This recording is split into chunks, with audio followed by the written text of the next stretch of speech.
All right, welcome everyone to episode 2 of Super Subs podcast. Your host Harish and co-host Narvin. And so, before we get started, we thought we'd kind of introduce ourselves a little more this episode. So, both of us grew up playing soccer and watching soccer, and just always fell in love with the game and continue to love the game. And I think the first league we watched, I think was Serie A, right? Like that's all that kind of Yeah, I came think on we TV. started off with the Serie A with AC Milan was really the first team that we kind of followed. Yeah, and that was also like, the biggest team, so they were always on TV. So it's kind of how we started watching and then, playing the soccer as well. And it was just kind of part of our life. And then, eventually got into Premier League once it's, one of the biggest leagues. So got into that, and then I don't know how we exactly chose Chelsea. So I'm a Chelsea fan, and Narvin is a United fan. Do you remember how you chose United? I'm not sure exactly how, but I know there's just some players that I kind of resonate with. That kind of just got me to become United fans.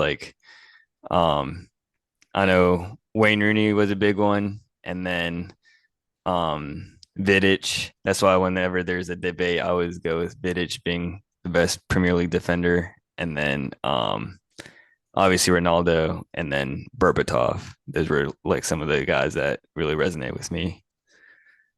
I think for me, since I was a goalkeeper, I think Petr Cech, watching him play was one of the main reasons, just because how good he was, and also he just had a different type of swagger to him.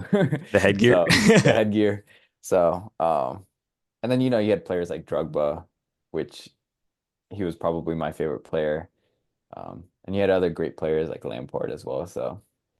So it kind of that's about us. And then Super Subs to like why we chose this podcast or to do a podcast. Narvin and I are always talking about soccer constantly. So we thought, why not record it and let others listen in and maybe even join our conversations in the future. And, we plan on having guests sometime in the future. I think that would be cool. And we have some ideas there. Also, for those who may not be familiar with soccer as well, like what is super sub and what does that mean? Narvin, if you want to break that down. Yeah, so Super Sub is basically, let's say it's a close game, and you just need a change of style of play. So usually a coach will bring in a substitute in, and then that substitute just changing the game, whether it's assisting or getting that goal to get the equalizer or to get the team to win. So it's really just an impact player that's off the bench. Yeah, and I think a lot of times it's usually attackers, I think, that, get labeled a super Yeah, sub, exactly. but Hmm. I think like defenders also need to get some love sometimes. Um, Yeah.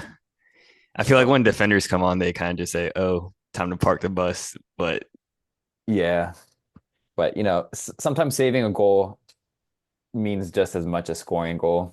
Coming from like me being a keeper, like, I always felt like that was a little underappreciated at times. yeah, getting the dirty work done Yeah, and not getting the exactly. love. Yeah. All right. And then, yeah, I thought maybe we'll start today with, we've had a week of games now down. So across, let's stick with like the top leagues again. I'll let you go first, Narv. What would be your weekend's maybe super sub of the weekend for you from the first week? Um, this one was a bit tricky, but I would say Alvaro Morata. He was my super sub.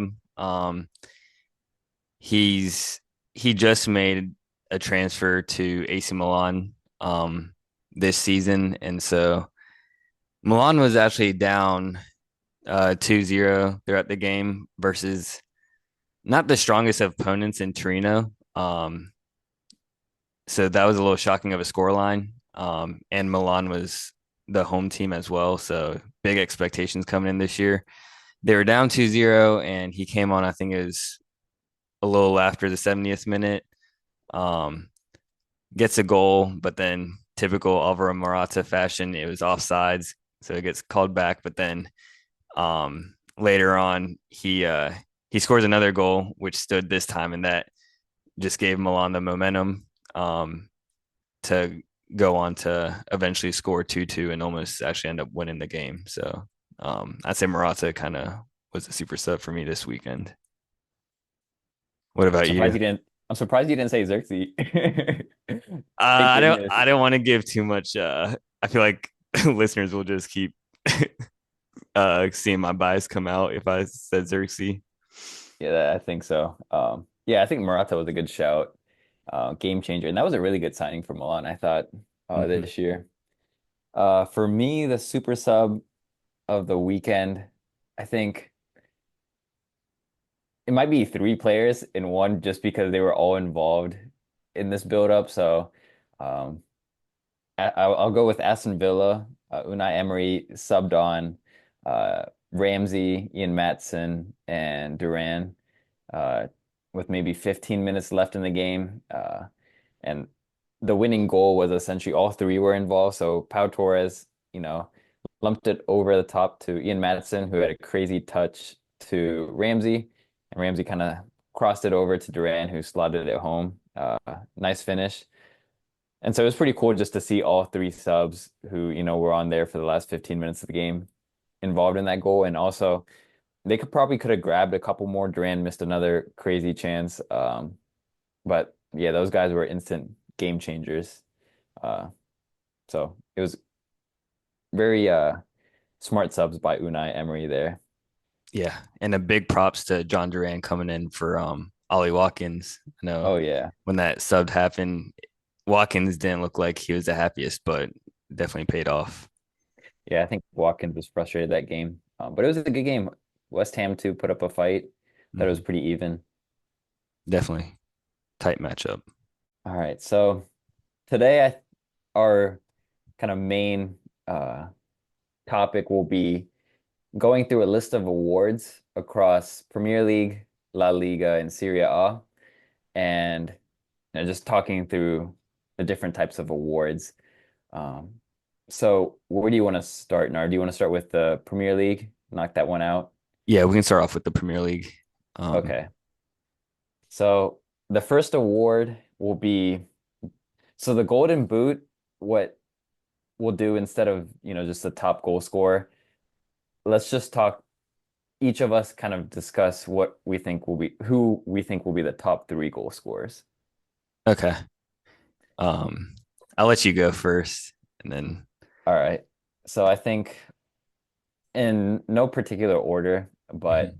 I'll go Holland will be in the top three, and second, or again, another person will be Isak, and then a third person on my list for top three will be Salah. I had that same exact list, except I actually put mine um, kind of in order of who I thought would be first, and I just had Holland at first. I think he's Okay. just kind of a robot, so as long as he doesn't have a malfunction throughout the season, I think he should he should finish off with the golden boot. But yeah, the other I had the same exact other two players in there as well. Yeah, I think Holland will just, glance through that one just because I think that's an obvious pick in there. He's a penalty taker. City racks up PKs, and he's also one of the best pure finishers. He might, again, we'll probably debate this sometime, but I've always said I don't know if he's necessarily the best forward, just because like he is. There's others who I think, can do a little more than he can, but in terms of just pure goal scoring, like I think he's the best. Yeah, I would say Isak definitely has some of the more technical abilities as a striker compared to Holland. But yeah, I would say for pure finishing, I would give that to Holland. Yeah, Isak was crazy last year. He scored, 21 goals Mm-hmm. despite missing so many games. And Yeah, if that's he quite can stay impressive. healthy, and Mhm. if players can stay healthy around him too. The only thing is, I feel like Holland kind of has like that. Van Nistelrooy mentality where he's not happy unless he grabs a goal. Whereas Isak and Salah, they're I mean, I'm sure they're happy when they score, but they also don't mind taking that backseat and as long as they're contributing, whether it be an assist, they'd be happy with that. Yeah, I like how you brought up Van Nistelrooy because I was exactly thinking about that. Like as I watch these guys play, I don't know what it is, but sometimes I think about the rivalry between Van Nistelrooy and Thierry Henry. I kind of see between, assuming Haaland and Isak can stay in the Premier League much longer. Like I could see that rivalry. Van Mhm. Nistelrooy was that pure goal scoring threat, whereas Thierry Henry could do a lot more for the team. Instead of Mhm. just playing up top, he played on the wings, which Isak also does. Yeah, I would say if Holland, because we saw glimpses of it when he was quite young, still at Salzburg and Dortmund, but if he can get his link up plays to improve, he could just be another level. Yeah. I think the cool thing about having Isak and Salah on the list is these guys, are sometimes playing wings, but they're still able to get goals, which is very impressive. Mhm. Why'd you have Salah on the list? I think that one's probably a little tougher one to like that one. I think a lot of people might switch out Have for someone another, else. yeah. I just see Salah being that, just being the main guy for Liverpool. Um, I mean, it's still one game into the season, but he was looking quite sharp, and I'm not sure exactly how slot Liverpool manager is gonna line up each game. Like I was very surprised Darwin Nunez didn't see any playing time. And so I don't know if he just doesn't favor him, but again, it's only one game in. So I don't know if they're just gonna if Salah's gonna be just heavily reliant for the play just to go through Salah. I don't know what your thought was behind Salah. I think from the first game, Ipswich, Salah looked really good, and it seemed like they wanted to play through him, Mm-hmm. and he was definitely seemed like he was getting the ball a lot more versus when I don't know, the last year it seemed like he wasn't the main focus with Klopp, and it was strange to see Klopp and Salah's relationship kind of deteriorate towards that end of the season as well. But it does seem Salah wants him to be the main guy, like you said, Yeah. and hopefully, he doesn't miss too many games with injuries, and Yeah, they won't be. he was looking very sharp. So Yeah, and then the Africa Cup of Nations last year also kind of, mhm. he missed a lot of games with that. But all right, next we can move on to Golden Glove. And you and I always talk about this one. It's not necessarily just the goalkeeper necessarily. So let's just relabel this Mhm. category as just best defense, as in just letting the Yeah, least number of goals. that's fair. Um, and for this one, But if I before you had to say it, go I ahead, feel like we should I have a sneaking suspicion that we'll have the same team. I think so. So let's do it on a countdown of three, To two, one. Arsenal. Arsenal. Yeah. Yeah. All That right. was pretty obvious, I think. You can go ahead and explain this one. Yeah, this one again is we're kind of relabeling it as the best defense just because David Raya, he's not, I wouldn't categorize him as the most elite of goalkeepers. Good with his feet, but in terms of pure shot stopping ability, he's not amongst the elite, I don't think. But the players he has in front of them, that's quite elite. Saliba, Gabriel, and then you got Ben White, who I'm still not fully sold that he's the best right back for Arsenal. I think Timber's better. But I mean Ben White's still quite a player. And then um have the option of Calafiori or Zinchenko on the left. And then to protect even that back four, they got Declan Rice. So it's just a hard team to break down. And it looks like Thomas Partey too is going to have a bigger role Mm-hmm. with that back line. So I think that yeah, was unanimous yeah, I among agree like with a that ton one. of people. Yeah.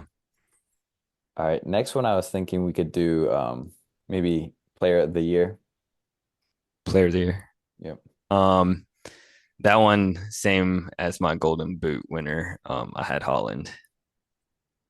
Yeah, for this one I have KDB. I think, potentially is De Bruyne's last year, so I think he's gonna give it his all. And he looks healthy and he missed a ton of games last year, but I think everything runs through him. Uh, if you look at all the expected goals and analytics when he's on the field versus when he's not, City's a much more dangerous team on attack. Um, That'll be quite the send off. If he gets player of the year, and if they get a fifth title, that'd be quite oh the send yeah. off to KDB. So I think, City's gonna grab a ton of goals. Holland's gonna, I don't know, he might get 30 goals this year. So, and a lot of it's gonna come from De Bruyne. And again, De Bruyne, Haaland is there to finish those chances at the end. And yes, scoring goals is difficult, but you need that magician to create, and De Bruyne is kind of that man. Yeah, his IQ is just another level. Hmm. All right. And then, so you have Haaland. I know we talked about that one. Hmm. Um, all right. Next, we'll do Young Player of the Year. And for this one, let's stick to players who are 21 and younger. Okay, that's Try to fair. do that. All right. I have a sneaking suspicion I know who you selected for this one. Who would you guess if you had to? I think you selected Kobe Menu. No, I didn't. Oh, okay. But I was between two United players. You could probably take the other guess then. Garnacho. Yeah, Okay. So I selected Kobe as my young player of the I was year. having a difficult choice between him and Garnacho, but I ended up getting Garnacho. I think it should be Cole Palmer, but we're selecting players 21 and younger. So since he's 22, I went with Kobe just because I think he's the most, aside from Bruno, the most important player on that team. I think depending on what happens with Casemiro here, I think he'll have even a bigger, more important role. Um, so I think he won't show up on the stat sheet like Garnacho, but his play is much more important. And honestly, like him being 19, I haven't seen him play a bad game in the Premier League yet. I think his only bad game was his second Premier League game against West Ham, and that was just because he had one misplaced pass that led to a goal. But other than that, Hmm. he's been really good. I had put down Kobe as my player, but then, like you mentioned, not having those stats come up on the stat sheet, that was the only reason I changed it to Garnacho. Changed my mind was because I feel like it ultimately comes down to the stats. Kobe, I think, definitely is the more influential player, but I think Garnacho is the one that he'll get the goals and assists, and kind of come up on the stat sheet to get the award. All right. So next one we did was an overachieving or dark horse team. So for this one, who did you select? they I selected Everton, but the way they played this weekend, it did not look great. Um, I think I think the reason I went with Everton was they lost Amadou Onana, which is a huge loss, and I think just solely based on him getting transferred out, a lot of people would have gone into the season thinking Everton was a relegation team, whereas I think Sean Dyche is just a good enough manager to keep him up, and I actually had him almost fighting for a top 10 spot. Um, so that's why I have them as a dark horse. But from that game versus Brighton, it did not look like a Sean Dyche team. They were just very not organized at all. They're known for their good defending, but their defending was just they were all out of sorts. But that was Everton was my dark horse team for the season. I think finishing, near fighting for that 10th place team, I think that would be huge overachieving for Everton. I think a lot of people even have them potentially getting relegated this year. So for them to fight for top 10, I think that would be very impressive. I think they still have to just hold on to a few of their players. I don't think they can afford to get rid of Jared Brandtwright. I think he's going to be crucial to hold on to. And I wouldn't be surprised if Jack Harrison gets a move too, but I think he's one of their key players as well. Mm-hmm. Yeah, my dark horse team, I was really stuck on this one between Newcastle and West Ham. And so I guess I went with Newcastle because I think they'll finish top four. I think that's tougher than, fighting for other spots lower in the league. Even so, Newcastle top four, I think they can do that this year just based on points we talked about in the last episode. So I won't really opine on it too much, but I think they'll be a healthier team. They'll have a set rotation. So Mm-hmm. I think for them to finish top four, especially with these big name teams, I think that's overachieving. Back to the Champions League. Oh yeah, definitely doable. They don't have to focus on European tournaments. All right. And then who's your disappointing team of the season? So it's funny you mentioned your dark horse team because they were my disappointing team. Um, and I think it was the point I made in our first episode. I'm just not fully sold on Eddie Howe being the right guy to lead this Newcastle team.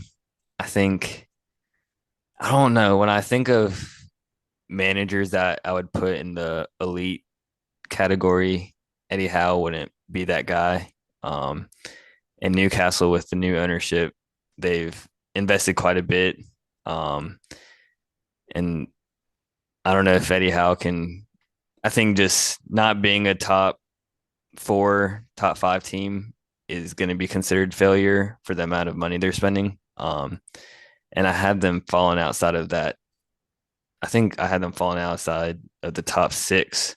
So for that reason, I had them as the most disappointing team. But what did you say what he's done with Newcastle so far for him to transform them as he has is impressive. And then also for him to, I'd keep say I'd Bournemouth. say I'd say I'd say it's impressive, but I think Newcastle they're at the they're at the level where I think they're expecting to kind of be in that title race. And I just don't think Eddie Howe's the guy that can take them to um that race with City and Arsenal. Um Yeah, I think Eddie Howe, I think what he's done as a manager is just unbelievable, especially with Bournemouth. I think you look at when Bournemouth was, and I think like the third tier, and he was, pretty quickly able to get them promoted. And then when he was in League One, he won Manager of the Decade um, by Football Awards. And so I think what he's done at Bournemouth, he showed what he can do, and then getting them to the Premier League and um, staying up for a while, I think is very impressive, especially with, Bournemouth was not the same Bournemouth they are now back then. Like when he was managing them, they didn't have the same caliber of players, and he was still able to stay competitive in matches. I think speaks volumes to kind of his pedigree as a coach. mhm. That's a fair point. I think it's just Newcastle just have higher ambitions than um just they have higher ambitions than what Eddie Howe can realistically achieve. Yeah, I think it would be I interesting don't to know. I don't play know out if these. I'm underestimating him, but that's just the feeling I have.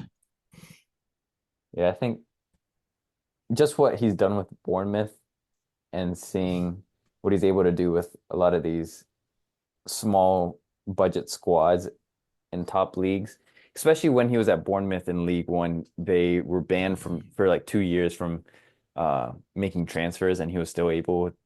to perform well. I think that speaks Yeah. volumes.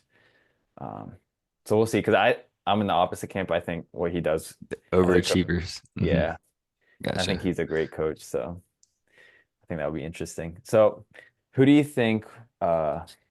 We'll move over to managers now, and Wait, we we can. didn't get to your disappointing team.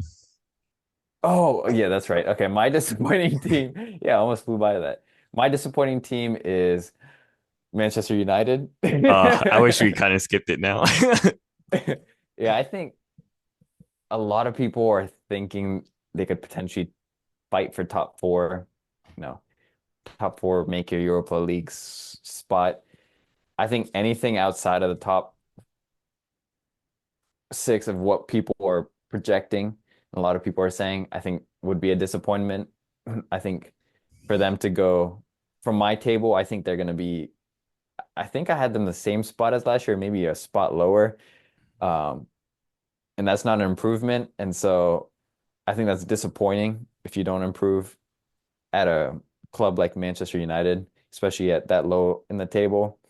Um, so I think they're the most disappointing team of the season.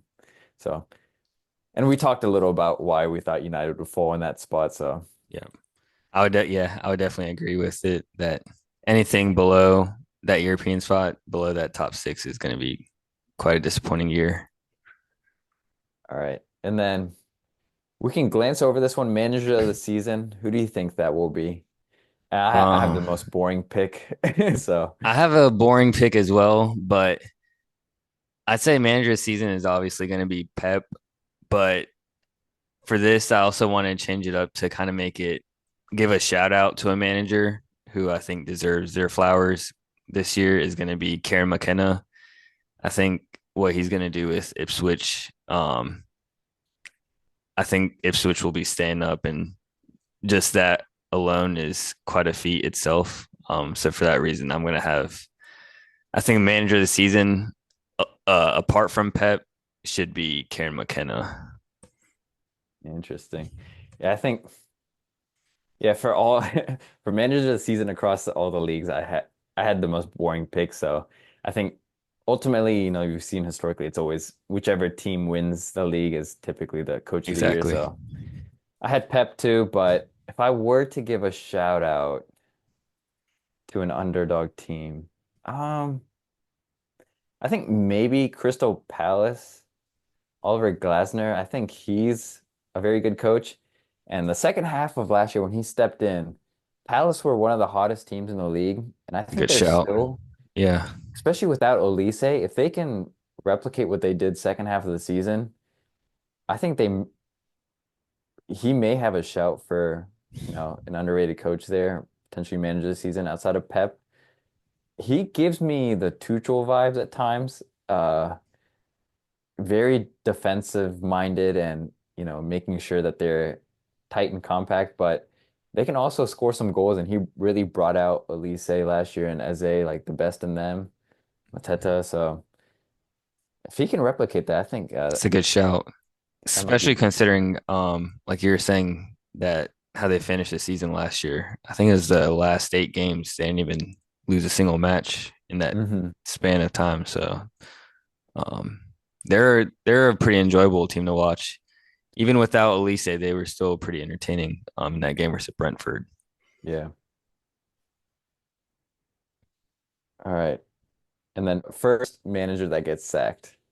First manager to be sacked.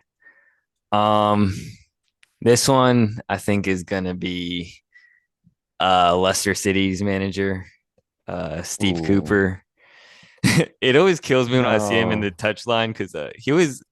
I think I told you when I first like saw this manager, I was like, he always looks like he's half asleep. But no, he has a tough task at hand with this Leicester squad.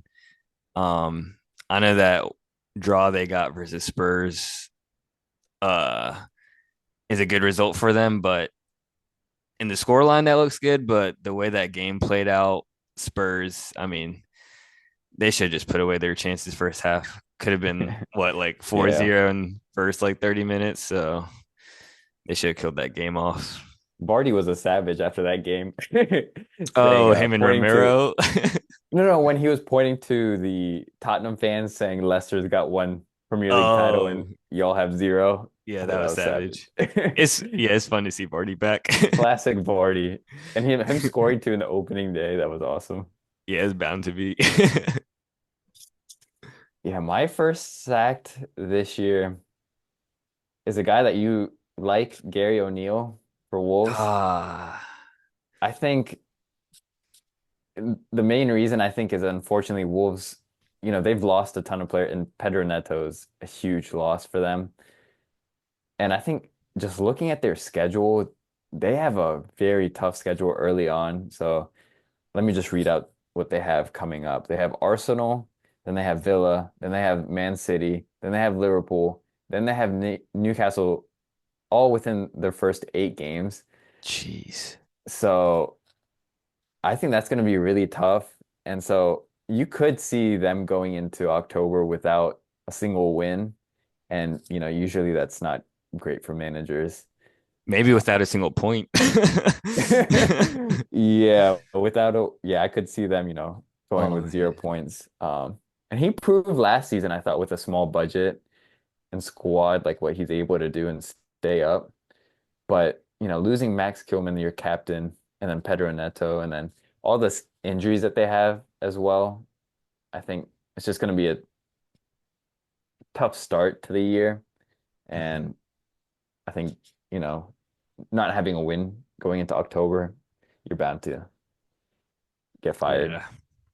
That's kind of unfortunate how their season got set up, but I like him as a manager. I think what he did at Bournemouth, it was a bit unfair. He got the sacking. Not sure why. I thought it was impressive keeping that Bournemouth team up, and then what he did with Wolves his first time around was quite impressive as well. So hope the best for him. But yeah, that's a tough run to games. Hmm. All right. And then the last award we'll go into is transfer of the season. Okay. Um, this one um is a player. I don't think he's a direct replacement for Elise, but I think the role that he'll play in that Palace team, bringing in experience, is going to be Dachi Kamada. I know that I mentioned before Ooh, that interesting. he's been a player that I've been a fan of um, throughout his time in Bundesliga, Serie A, and now Premier League.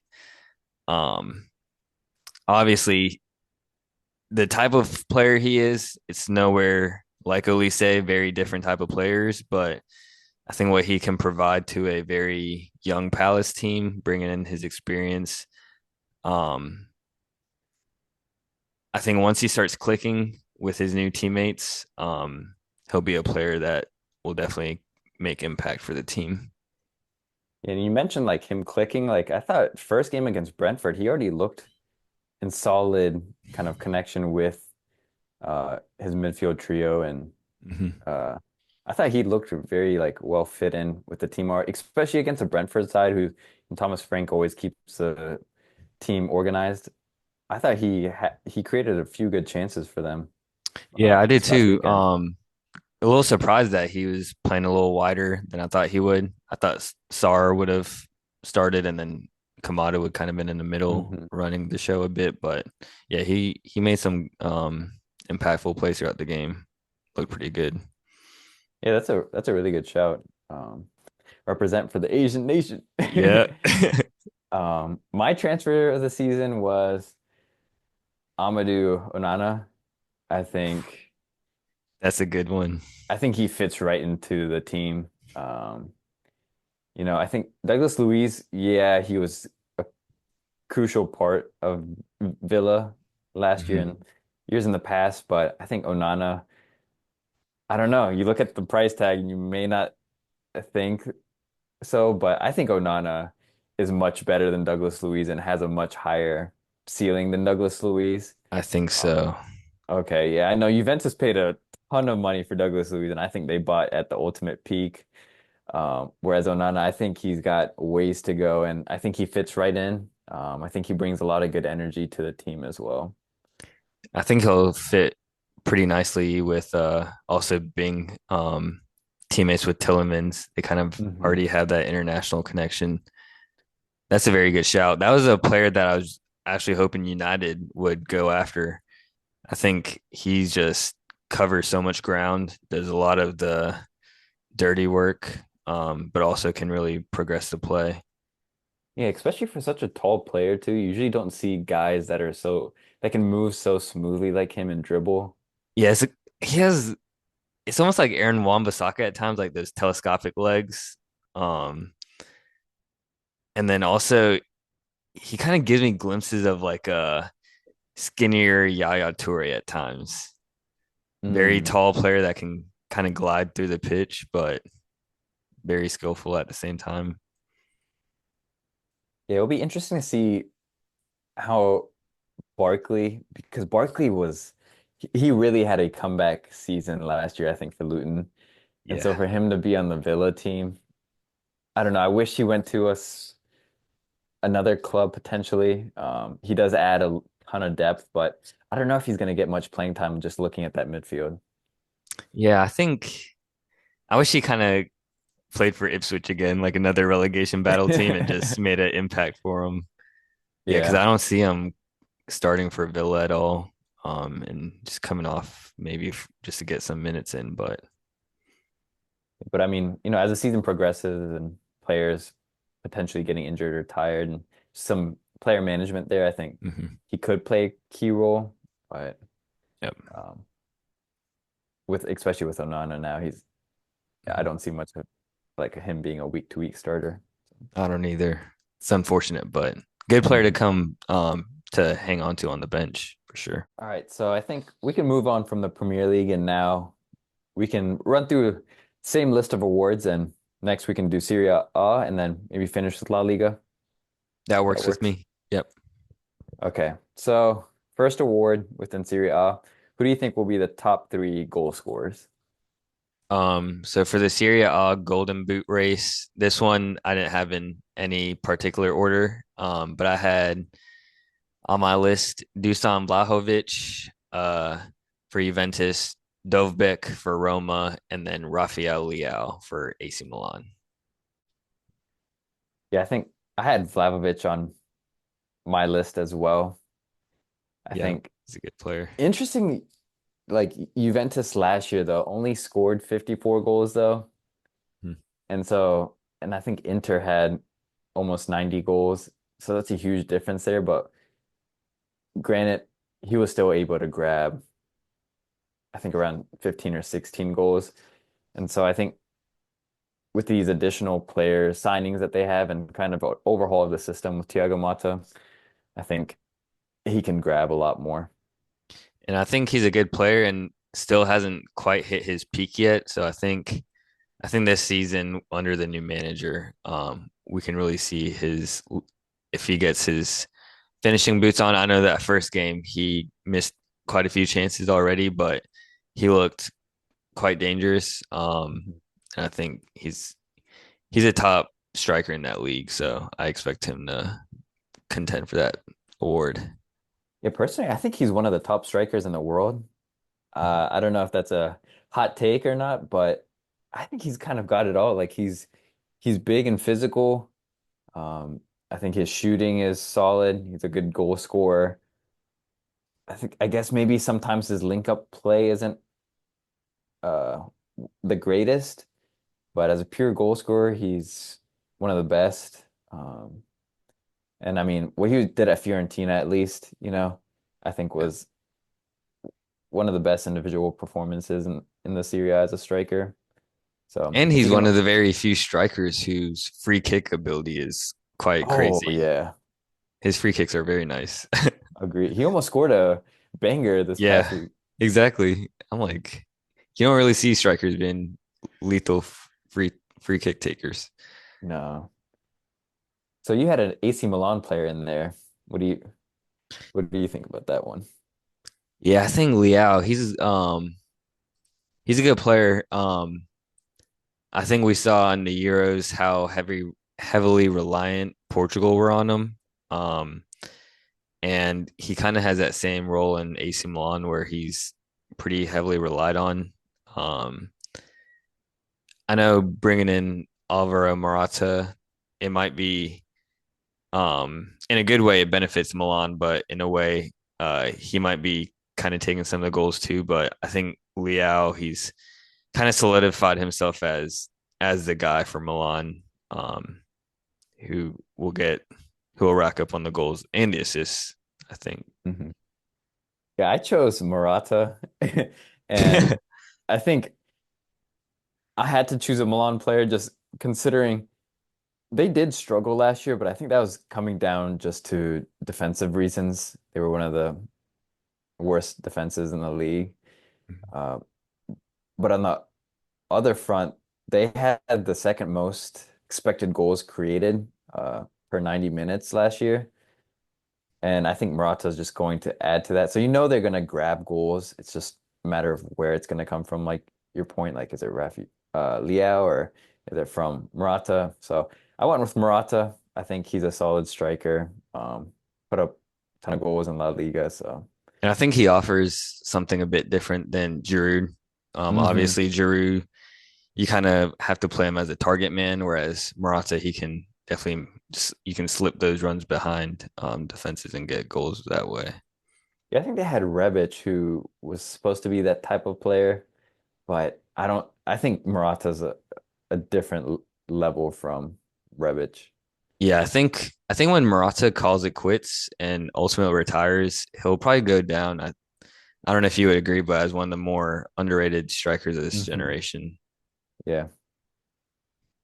I think if he was if he was able to stay on side by a couple inches, he'd Literally, his stat sheet would look ridiculous jumping yeah. off the page. Yeah, I think he's one of the top strikers of this generation, and he's very unselfish as well, for a Mhm. striker. So who was your who you had Vlahovic and Morata? Who was your third? Yep. Um, Mine was, oh, do you want to touch on your third one? Dovbek. hmm He I think he's a good transfer for Roma. I think hmm he'll have a impact right away. I don't think Roma. I mean, Roma were missing out on a striker last year. Tammy Abraham just unfortunately couldn't stay fit, and I think bringing in Dovbek unfortunately will mean Tammy Abraham won't get that starting role because I think Dovbek is slightly better. And again, his aerial presence is quite frightening. So I think Roma they made some transfers that we'll get into later in this section, which will kind of come hand in hand with Dovbek grabbing the goals. Yeah, I do feel for Tammy. He had such an unfortunate injury, but before that, he was looking great. And even after he came back from his injury, he looked really good. But yeah, this new signing will be interesting to see how much of a role he gets to play for Roma. I think he's a quality player. Mm-hmm. My third was Martinez for Inter. That's a good shout. He won it. He got the Golden Boot last season, correct? Yeah, so he Okay. scored 24 goals last year. Mhm. So he was way ahead of the pack last year. And even looking again, I know you're not a huge fan of the advanced analytics, but looking at expected goals per 90, he was number one by far. And I think he's also a player that kind of goes underrated or under the radar sometimes. You know, when he plays alongside Lukaku, it's all about Lukaku for some reason. And when he's on Argentina, it's all about Messi. But even in Copa America, what he did and coming off the bench and winning the Golden Boot is very impressive. So I think he's just very underrated. And like even him winning the Golden Boot in Serie A last year, like it was Mhm. a very sneaky Golden Boot. He wasn't always in the headlines, but Yeah. he's a very important player for Inter. Do you know if Inter brought back Lukaku? Do you know if he's on the squad? I'm not sure if No, he's still he's still technically on Chelsea, but okay. there's reports that I think he might go to Napoli. To Napoli. Okay. Got it. Yeah. Um, yeah, I wanted to put Martinez on that list. Um, but I just I couldn't tell with Inter because I know um we talked about Turam a bit. Just off the podcast, we were talking about Turam and what a player he is. So I just don't Mhm. know. I feel like Inter Milan they have other players that can grab the goals. So I don't know if Martinez will be that guy they rely heavily on to get them the goals. Yeah, I think that won't be an issue because Inter still scored a ton of goals. Mhm. So Martinez should still get his fair share. Um, but yeah, I think Martinez. So my three were Martinez, Morata, and Vlahovic. So I think Mhm. Vlahovic is a lock in there for both of us, and then Yeah. see what the other two. Mhm. All right.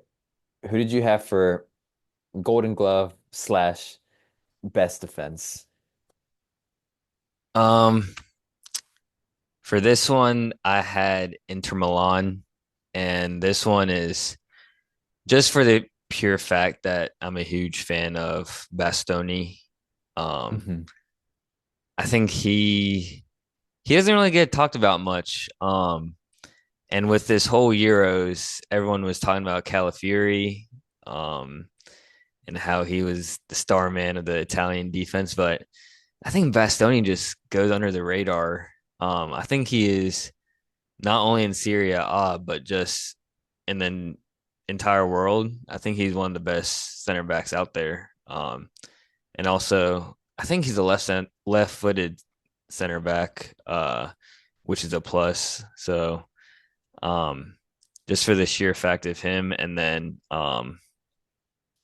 DeMarco, I'm also a fan of. And then their goalkeeper Jan Sommer, he was a little off that first game, had some spills, but he's a quality keeper as well. So, Yeah, I think I had Inter Milan as well. Same reasons.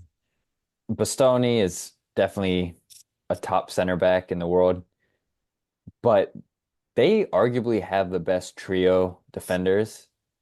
I'm not sure when Verge will get healthy, but he's a solid center back as well. And then you have I always struggle to say his name, SRB, oh yeah, Italian yes, center yeah, back. hmm Those three, they'll probably go with a back three. I hmm think those guys, they might be one of the best trios back there. And then to your point, DeMarco, and then they still have Dumfries, good defender. He can get up and down the field. And then Pavard was a great signing as well. Can add some depth in there. hmm So Inter Milan, one of the best defenses last year, and they yeah, only got better. yeah. And then I know for this one that we mentioned it will be Golden Glove, but we also title it as the best defense. But I think if we go in terms of pure goalkeeping ability, we have to just give a shout out to Mike Mignon. He's probably up there as Mm. top keeper in the world.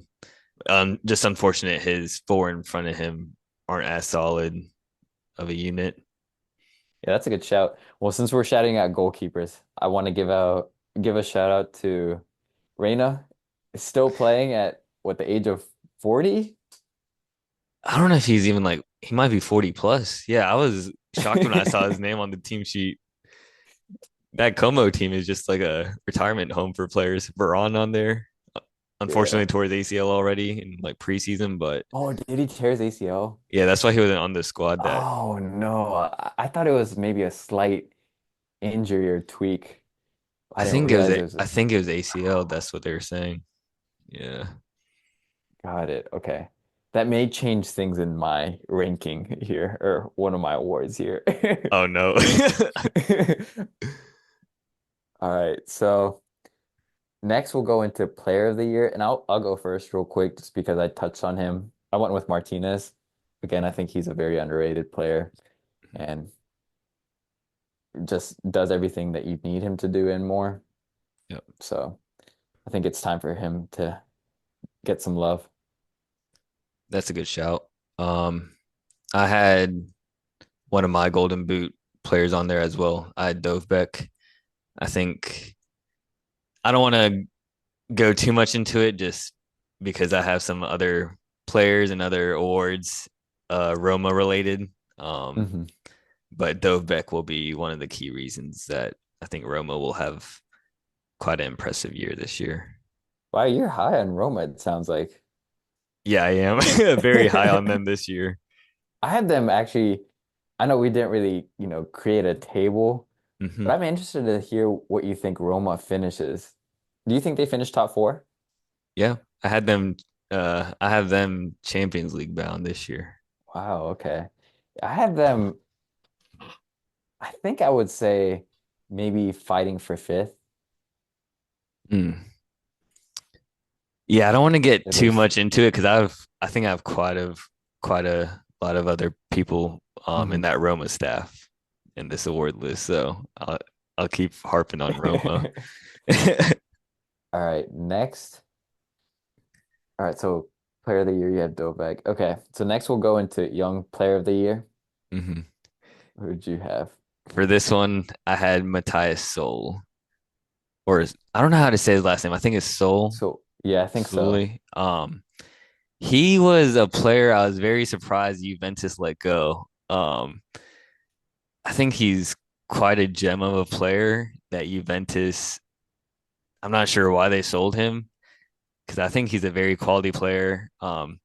He just met the criteria for Young Player of the Year, 21 years old, from Argentina. He can dribble really well.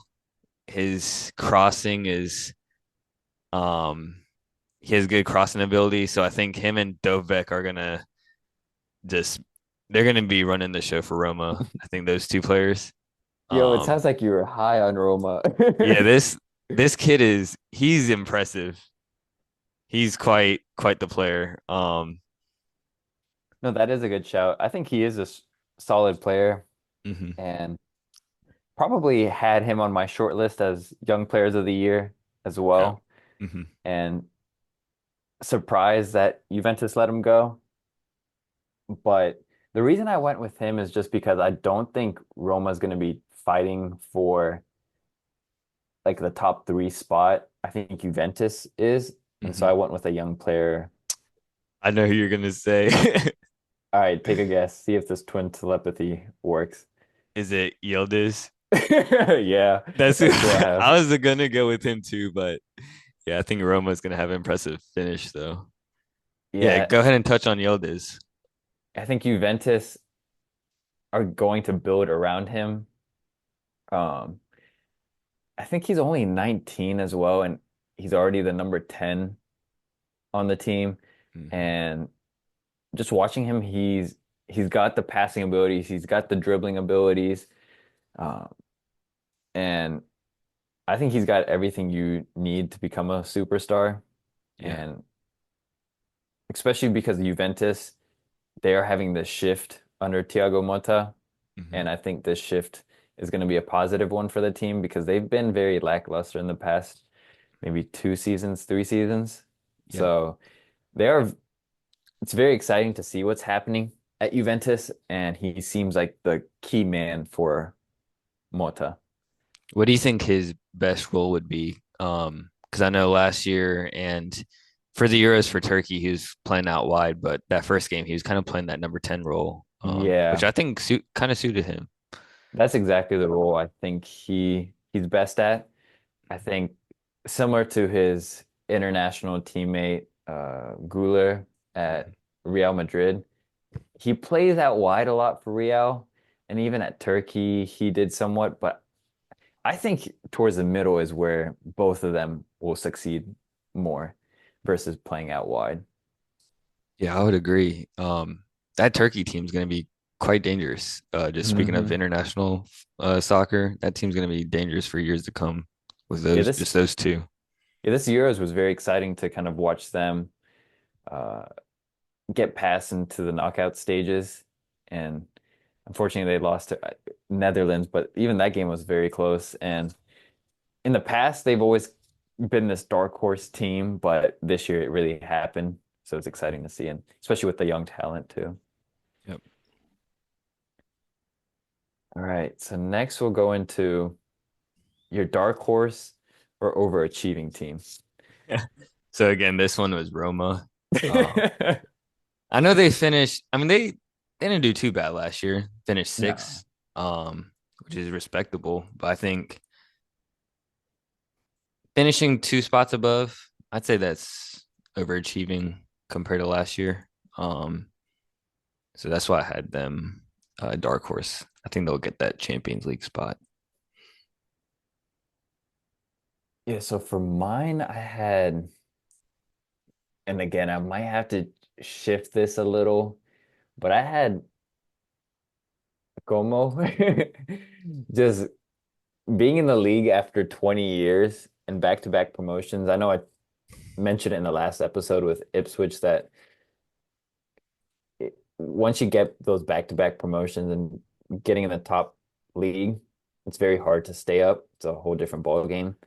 But I think it may be a different story with Como. I think they're still going to be fighting for relegation, but I think they're gonna stay up. I don't think they will get relegated. And I know it goes against what I was saying in the last episode, but I think it's a very unique circumstance with them. One, just the experience they have in the locker room is impressive. Um, Veron, yeah, he won't be playing. Didn't realize he tore his ACL, but he'll still have a presence on the team. Cesc is a great manager, just from watching some clips and some breakdowns from other ex-managers. And what's interesting about him too is he's played under a lot of top managers, and I think that translates well. So look at someone like Xabi Alonso, for example, another player that played for a ton of great managers, and he's been very innovative in the way he plays, and he's been a great coach so far for Leverkusen. So I think he's going to have that similar impact for the team. And then I think the last, maybe two more points with Como is just the culture. So I was watching a YouTube video on, I forget who the YouTube username was, but I wanted to give them a shout out. But just like the city and town around the stadium, it's a very small population, a beautiful place, and they have a huge like pride for that town. And I think that translates a lot into the culture of the team and wanting having that pride when you're out on the field. I know I mentioned it when we talked about Chelsea last week. So I think that will translate. And then lastly, their owners too. They're the richest owners in Serie A, uh, these Indonesian brothers. So, and we've seen already in the transfer window that they're not shy to pour in money into the team. Mhm. So I think, given all those factors, I think they may have a chance to stay up in the league. And if they do, that's automatically a Yeah. overachieving feat. Hmm. I think Cesc is one of those managers as well. Just when we kind of watched him in his playing days, that we could kind of see he's going to be like a good manager once he's done playing career wise. Mhm. All right. And then, yeah, with your dark horse slash overachieving, interesting that you had Roma. I'm looking back at kind of what I wrote down for the Serie A table prediction, and I actually had them in sixth. And Yeah. uh, I think it's going to be a tough season for them with Europa League as well. Mhm. So I'm interested to see how it plays out because it seems like you're very high on the team that I'm not seeing. Yeah, I think I'm also a fan of the manager, De Rossi. He Hmm. just once Jose kind of had his whole issue with the squad, they kind of needed someone else to come in to bring up the morale and spirits of the team. And I think De Rossi kind of just came in and did quite a job from the get go. I think he can only kind of go up from there. All right, next we'll go into disappointing team of the season. This one, um, unfortunately, I think they'll have another bad year is Napoli.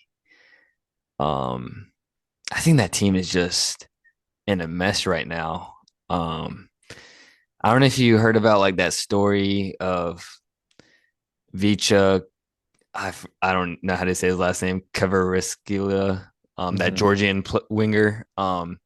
Before the Euros started, his agent and his dad were saying, "Oh, his agent was like, Vicha wants to be out of Napoli. He wants to make a big move to a Champions League guaranteed team."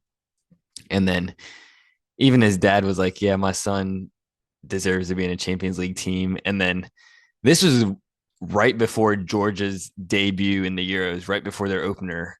Um, and then Bicha came out and said, "Oh, I love Napoli." So that was a Yeah, I whole do remember that. situation before the season even starts. And then Victor Osimhen, this whole situation is a bit strange where he claimed he loves Napoli, but then it seems like he's trying to seek a move to a bigger. Napoli's already a big club, but like another bigger club like Chelsea. And he was left out of Um, the first week too. yeah, I was surprised he was left out.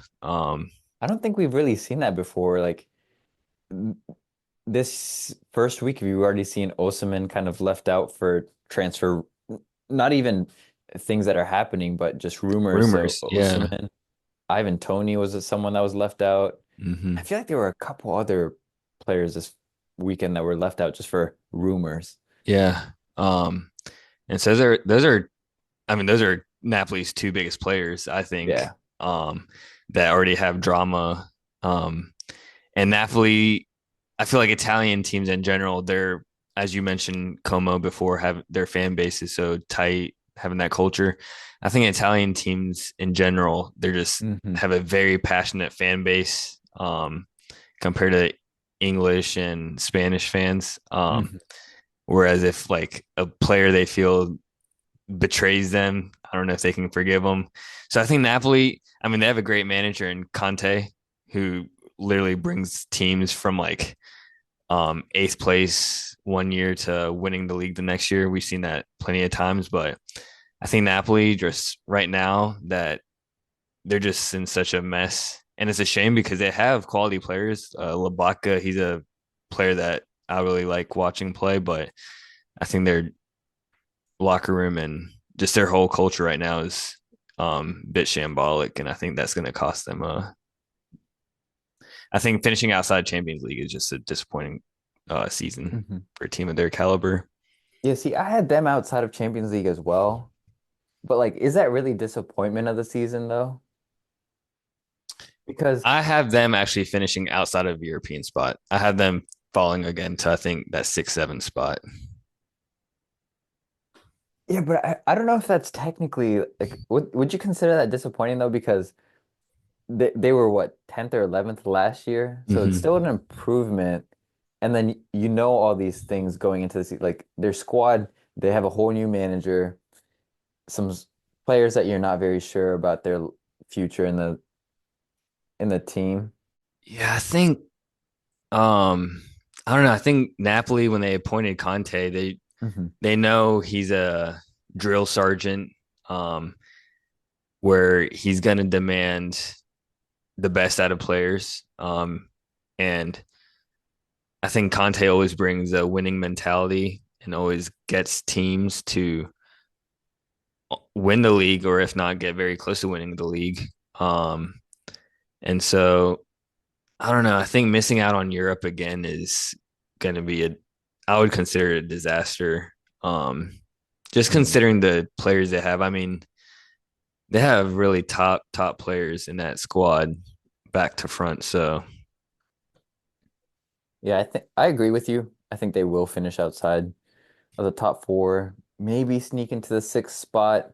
They do have the extra European spot this year too. But and yeah, since they're not playing European football this year, they should be doing pretty good in the league. And I mhm, know they're before their first Serie A game, they played in I believe it was like a Carabao Cup equivalent tournament, mhm. um, where they played. I believe I forget what the team was, but they weren't even in Serie A, and they ended up drawing, and then Napoli winning in PK. So it's just a funky start to the year for them. Mm. Yeah, I think to your point, yeah, you have a lot of question marks around the team, and an improvement from 10th place last year, 11th to 6th, 7th is an improvement. But yeah, I guess to your point, that is, it can be seen as a dark horse, just depending on how you look at it. I don't see it necessarily as a disappointing team just because it is an improvement, but I do get your point that Conte, when you get him, you're expected to make, top four, no Mhm. question. And then just the history with Napoli, big names you do have on the team, should be able to get top four. So I can see that argument as well. My disappointing team of the season was Atalanta. Uh, I don't know what you feel about them. I know you like their coach, but I think they had a great season last year, one of the best across Europe because they finished top four. They won the Europa League, beating Bayern Leverkusen, which was their only loss, and they were huge underdogs. Shout out to Lookman. And then they barely lost in the Coppa Italia final to Juventus. But I think it's a different story this year just because your boy Scamacca's he's going to be out. Uh, Koopmeiners is gone to Juve now, and Kolasinac, he's gone. Zin Yeah, Kolasinac, not, a big name, but I mean he started every game last year at left back, Yeah. so that's a huge loss. And you have to fill that hole. Zanillo was a great signing from Villa, I was but surprised Villa let him go. I was Or he surprised was by that. was he on loan, I guess? No, I thought he was full time, like he was a permanent player there. Mm. I think it was just because of all the other signings they had. Yeah. So he's out for a while, and then Scavani, he's out. I think he tore his ACL, and then I think Lookman might be looking for a move as well. Yeah, that was another player I don't think was included because of transfer rumors in Yeah, that first match. yeah, he was. So given all that, I don't think they'll make Champions League, and Atalanta is usually a shoe-in for Champions League.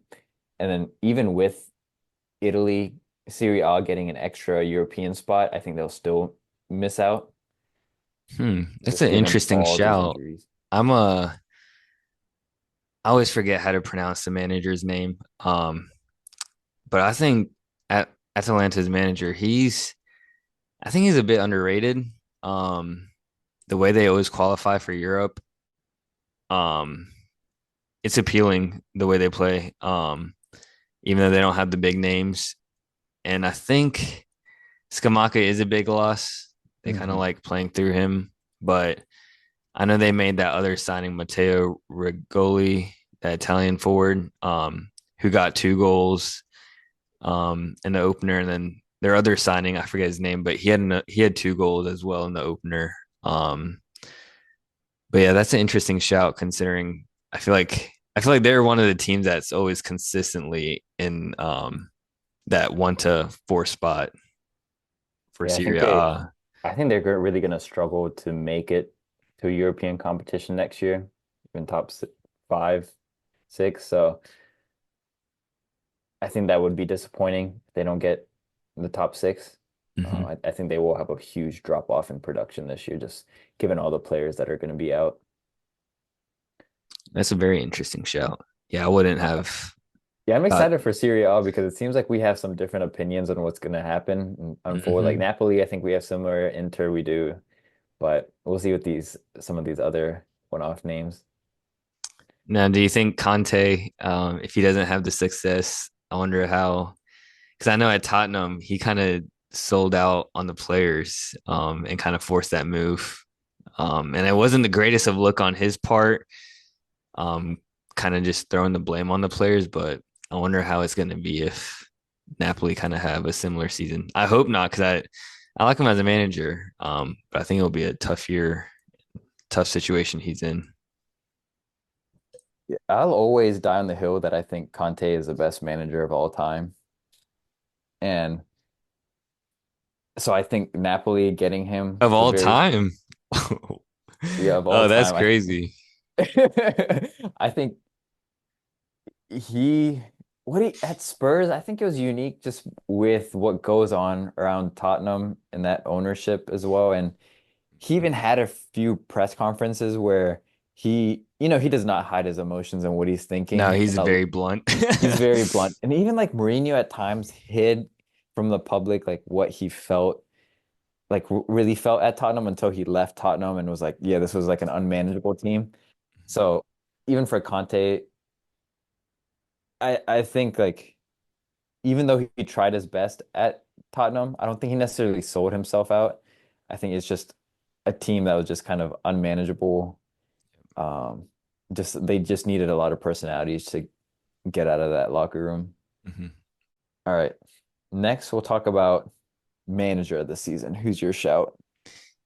With this shout, you're gonna think I'm a Roma fan at this point. Uh, I'm really not like a Roma fan, but I just have high expectations from this year. But I have De Rossi as manager of the season. Wow. I really think they're gonna be that good this year. So that's That's interesting because in my mind, I've been just apart from Inzaghi, because I think Inter wins the league, but apart Mhm. from Inzaghi being manager of the year, because like you mentioned earlier, the team that wins it, their manager is manager of the season. Apart from him, though, I think De Rossi will be in contention and deserves his flowers. Okay.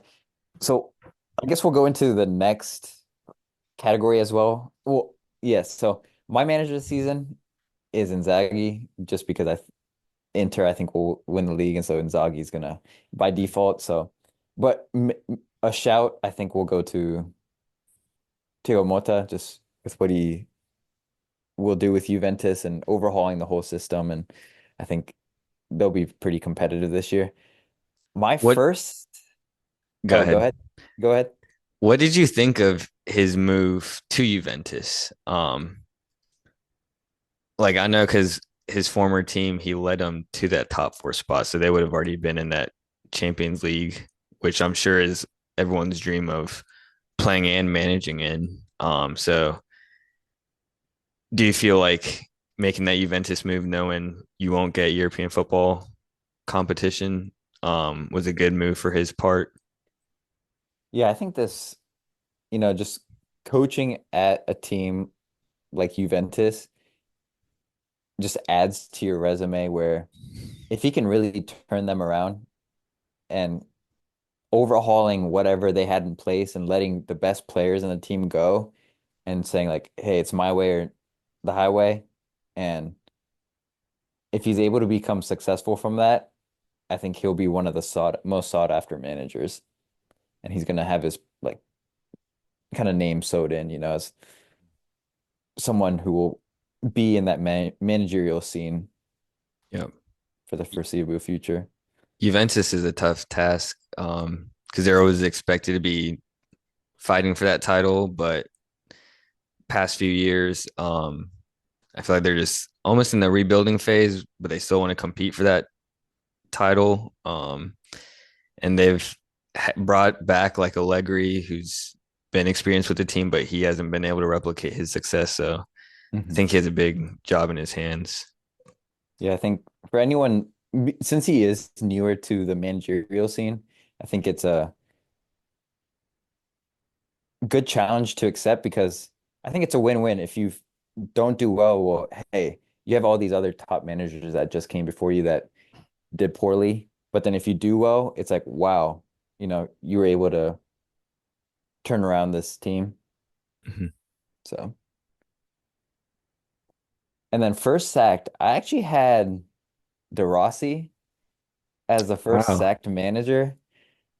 And I don't know, That's a shame knowing how big of a fan you were in his playing days, but I know it's a completely different managing and yeah, playing. Yeah. I think so. This one was a very tough one for me. And I honestly did not know who to put. So I just put De Rossi down because in my mind, I still see him as that kind of interim manager and not a permanent man in my mind. I don't know why I see it like that still. Um, that he's not like gonna be there forever and just like a permanent type of Mhm. guy to just fill in. Mhm.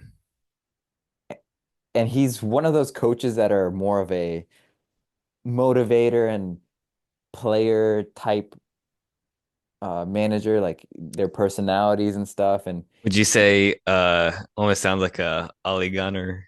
yeah, like an exactly. I feel like he's an Ole Gunner. That's a perfect way to say it. Yep. I miss And that for man so much. I love Ted Hog too, but I mean Ollie Ball was peak. so I just peak. Since post Alex, that's been peak.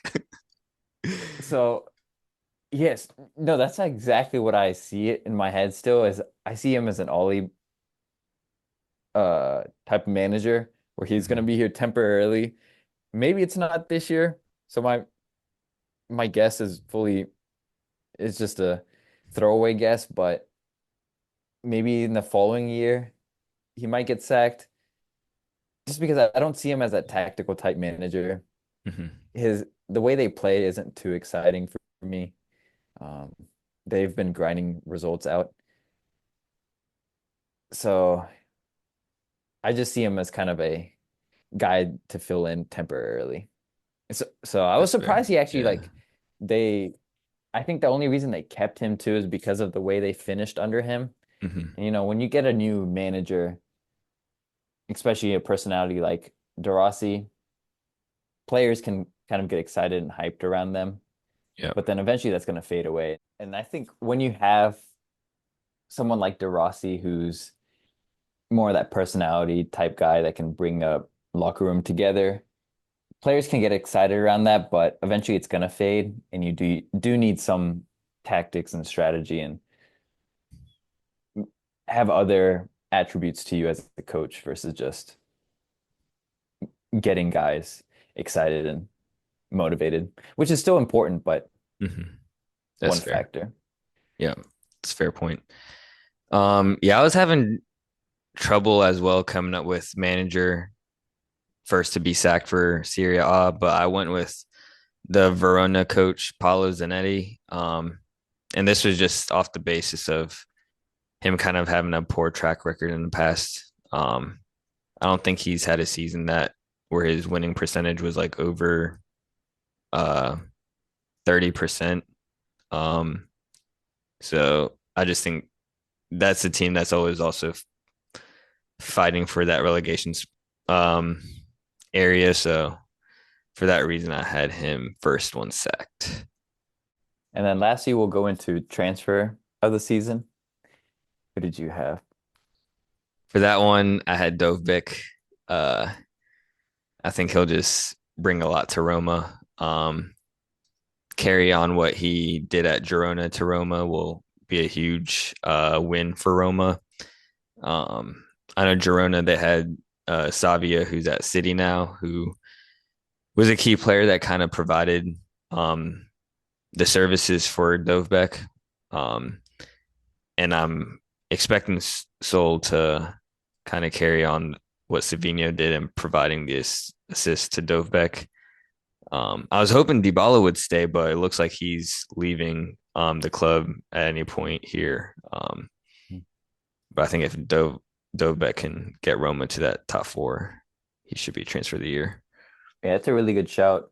Um, I didn't talk about Dovbek too much in the Serie A because when we get to La Liga, I thought uh, a reason one of the teams there is going to struggle is because of him leaving, being sold.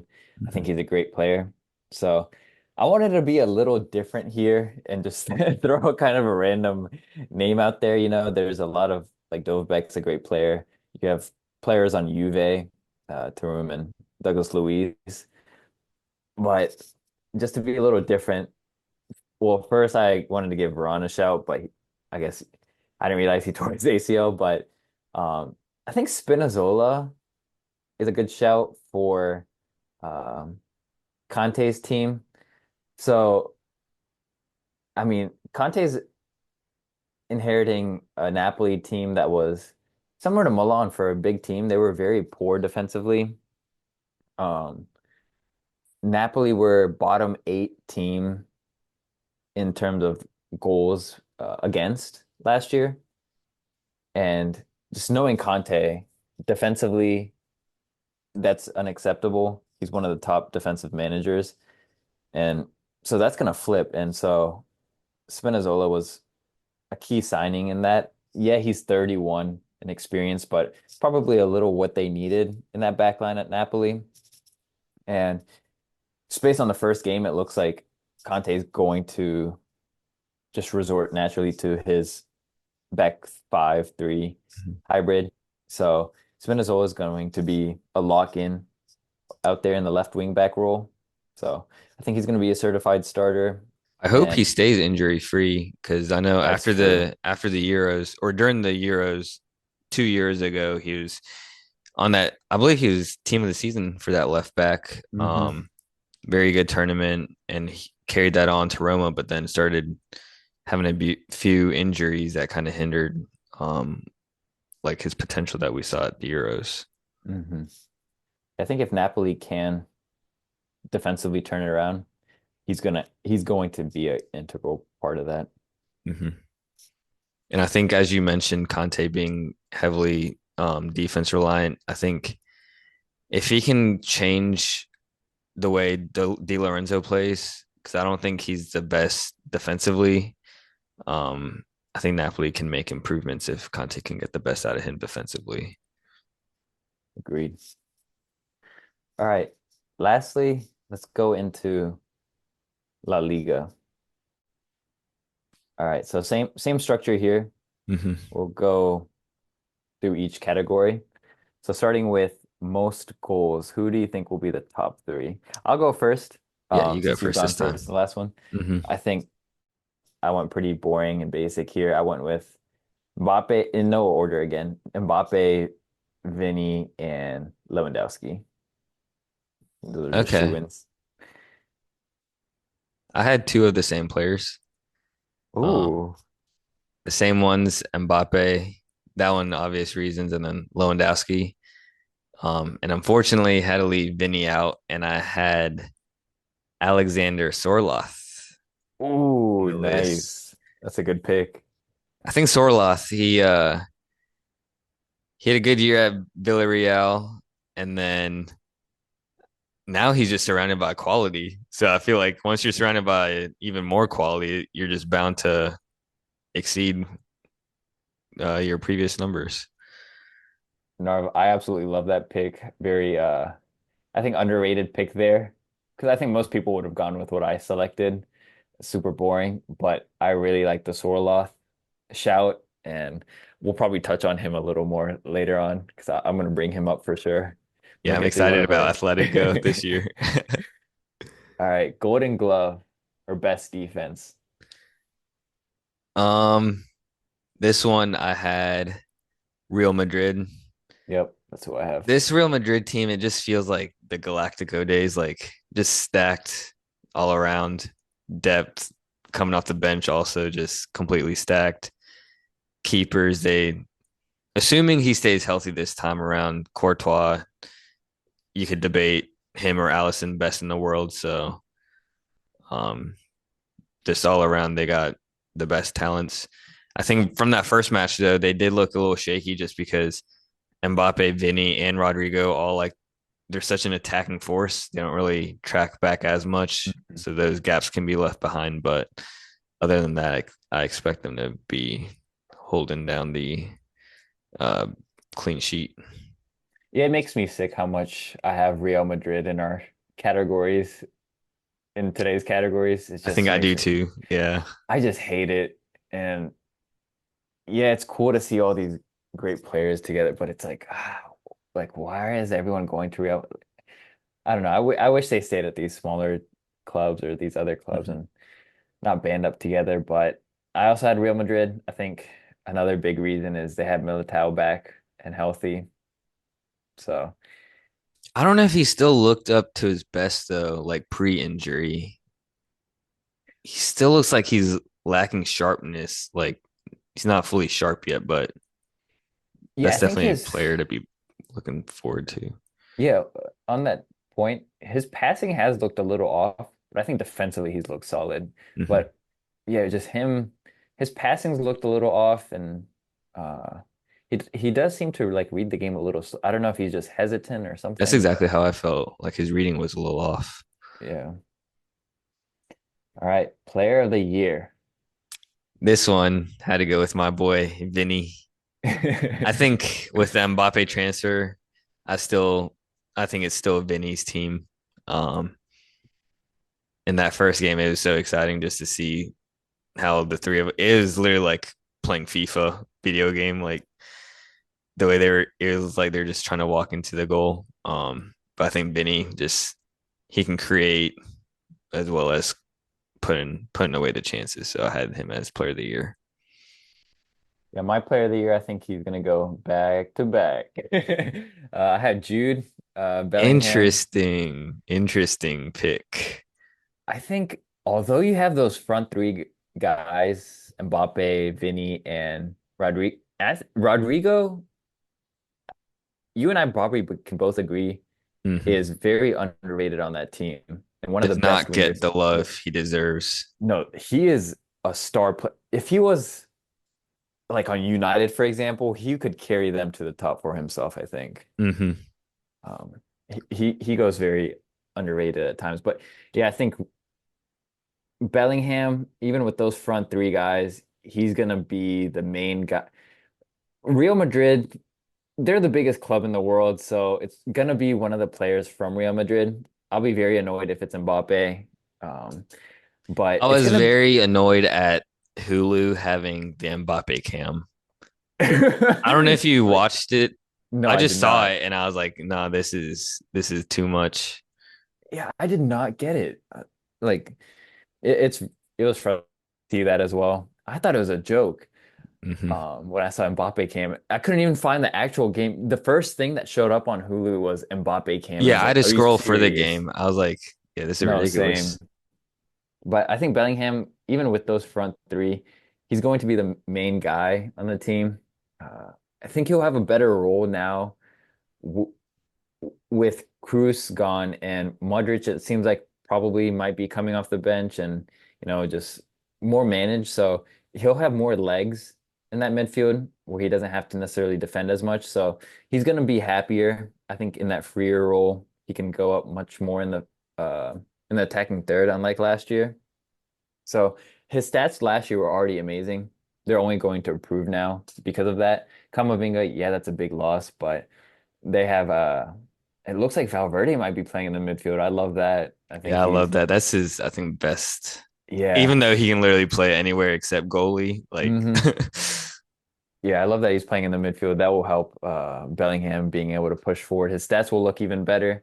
And then I was saying earlier too, I think Real Madrid just, biggest club in the world, marketing wise. If a player were to win Player of the Year, it has to be Bellingham or Mbappe for marketing reasons purely. So I think it's going to be Bellingham for that reason that's an too. So interesting pick though, because I know you mentioned his stats were ridiculous last year, mhm. and you're saying you think it'll only get better, but it seems like, do you think so? Because watching that first game, Bellingham, he put in quite a shift defending. Like he was tracking all the way back almost to his own box several times. Do you think he'll still have the same output? Because I feel like last year, not having Benzema, not having, I mean, they had to rely a little bit on Joselu, but they kind of played Bellingham sometimes at like a false nine role, Mhm. super advanced. So he kind of had those stats. Do you think he can, from that midfield role, he'll be able to replicate it? Yeah, I think he's going to have more freedom, and I think he will get more into. I think this past weekend was a little of an outlier. Surprisingly, Real Madrid were on the ropes the entire second Very half, surprising. Yep. and I think it was just a matter of. Actually, I'll get to that point later, but I don't think I was as surprised. I was still surprised because it's Real Madrid, but I wasn't as surprised with the team that was applying the pressure on them. Yeah, I think there was just some arrogance about Real Madrid as well. And just having those front three guys who are not going to track back, I think is an issue. Hmm. But I think they'll get that sorted out, and Bellingham will just have that freedom to kind of go where he wants Hmm. because he's going to be the guy that creates everything. Yeah. All right. I don't know if we want to touch on Madrid anymore there. Nah, I think we're good on. Yeah. We'll probably touch on them a bit more later, I'm sure, but we'll go on to Young Player of the Year. Yeah. Do you want to say this on three? I think this will be the same. You probably see. Okay, yeah, let's do it on three. Ready? All right, Three, two, two, one. one. Lamine Pedri. Yamal. Oh, All right, you can go first. I think this kid is generational. Um, I think English Premier League, face of the Premier League will be Kobe Mainu. Face of La Liga is gonna be Lamine Yamal. Um, Whoa, you're saying face of the Premier League will be Kobe Mainu? I think he might be eventually. You know how we always had that Scholes, Gerard, Lampard midfield debate? Hmm. I think That's when Scholes was, you know, Kobe Mainu's not going to grab the goals like Scholes though. And Scholes for a large part of his career was not very defensive, like in that defensive mhm. position. True. I don't know. I think Manu is just gonna be like quite the player years to come. That'll be another I topic of okay, debate. yeah. But Digress there. Lamine Yamal, this kid, I know you harped on him last season when he was kind of first on the come up. You were telling me, "Oh, have you seen this kid? He's only like 16 playing for Barca," and I was like, "No." I didn't really think too much of it. I thought he was just like a 16-year-old getting some PT, getting Hmm. experience, but he was a real deal. Like he was kind of carrying that Barca team. Um, but I still have my doubts. I was like 16. I don't know how much he can really do. And then the Euros come, and I was like, all right, now we'll see him in one of the biggest stages. Um, People were questioning if he was going to start, and then he did start for Spain. Um, and when all the eyes were on him, he was literally just showing out, like playing like he's played this game for so long. I think he already has like his own little move where he does like a little cutback on his left foot and then does that teasing cross, which like just invites a header to come. Kind of known for that assist. Um, I think this kid is just going to be special for years to come. Um, and I know it's still early, but I think he's just a gem of a talent. Yeah, I can't disagree there. I think he is a generational talent and at only at such a young age too, to be doing what he did in the Euros was incredible. But I had to go with my Sorry, boy. real quick. Also, before have you seen that picture where is like the Barca team, like the regular Barca team, like holding these like babies, they're like academy products or something, and the kid that Messi was holding was Lamine Yamal. They're No, I like, haven't oh, so seen he that. gets the torch. Oh, that's hilarious. No, that's actually funny because like he plays on the right too, like Messi. Hmm. That's funny. Yeah, who was like after Messi? Like since him, it hasn't been really anyone Nope, to really, be that type replace of them. star. Yeah. Um, but yeah, I chose Pedri. You know, I'm a huge fan of this kid. And he just meets our criteria. He's 21, so I think and I've always said this, I think he's gonna be the next Iniesta. Just the way he's able to dictate games. And, when he's in Barca and even Spain, he's kind of the guy that sets the rhythm, gets the play going. And his vision is insane. And like the passes he's able to execute, I think his passing ability over his dribbling is by far the best. But he can also dribble like Iniesta, and he can even get some goals. Um, and I mean, at 18, he won Young Player of the Year.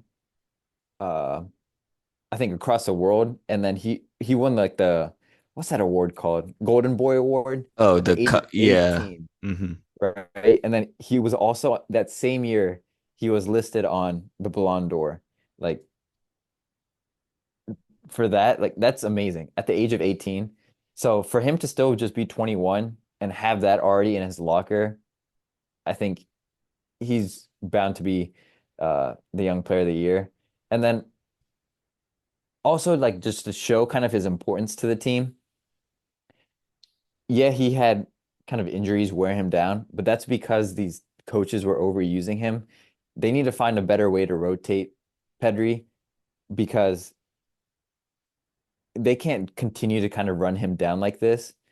And that was a reason why he was injured because he was just getting way too many minutes and Mhm.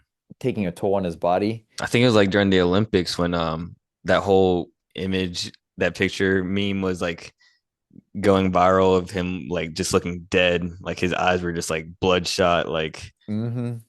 Yeah, for him to go from like the Euros straight to Olympics too, that so eight many years ago, like games. that just made no sense. Like why did they take him to the Olympics? And so I think everything just goes through him. Yeah, you'll have other guys, Lewandowski catching the headlines, Emil catching these headlines, but I think Pedri is what the play goes through. Kind of like Bellingham, everything kind of Mhm. goes through him. Uh, he's the leader of that team. I think Pedri is the same leader of that team.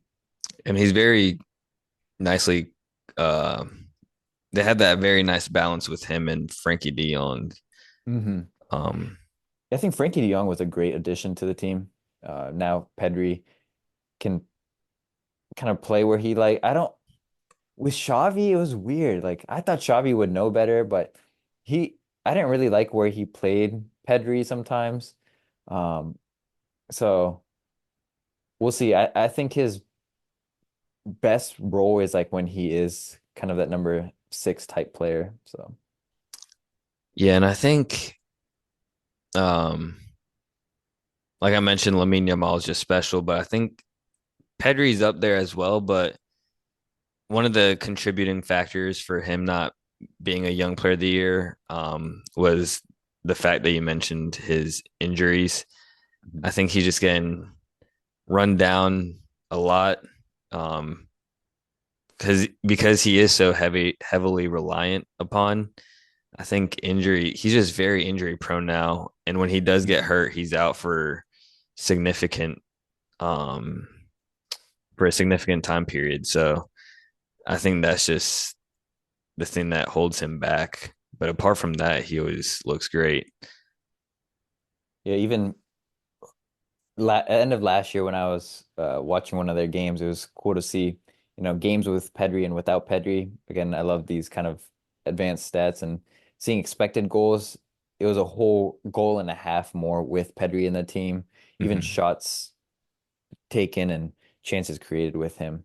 Yeah. So, And another Barca, they have a great academy, obviously. mhm. Um, but a player that they do have who's quite young as well, who I'm sure we'll see this coming year, Gavi. But I don't know what you think of him, but I'm not a huge fan of when Barca fans kind of put him in the same pedestal as Pedri. Um, I think Barca kind of just want that Iniesta Xavi duo back, Hmm. and they kind of just they have the Iniesta prodigy and Pedri, and I think they're just kind of trying to find someone to fill in the Xavi prodigy, and they're just kind of throwing Gavi in there. But I don't think he's kind of up to that level. I don't think he should be given that pressure yet.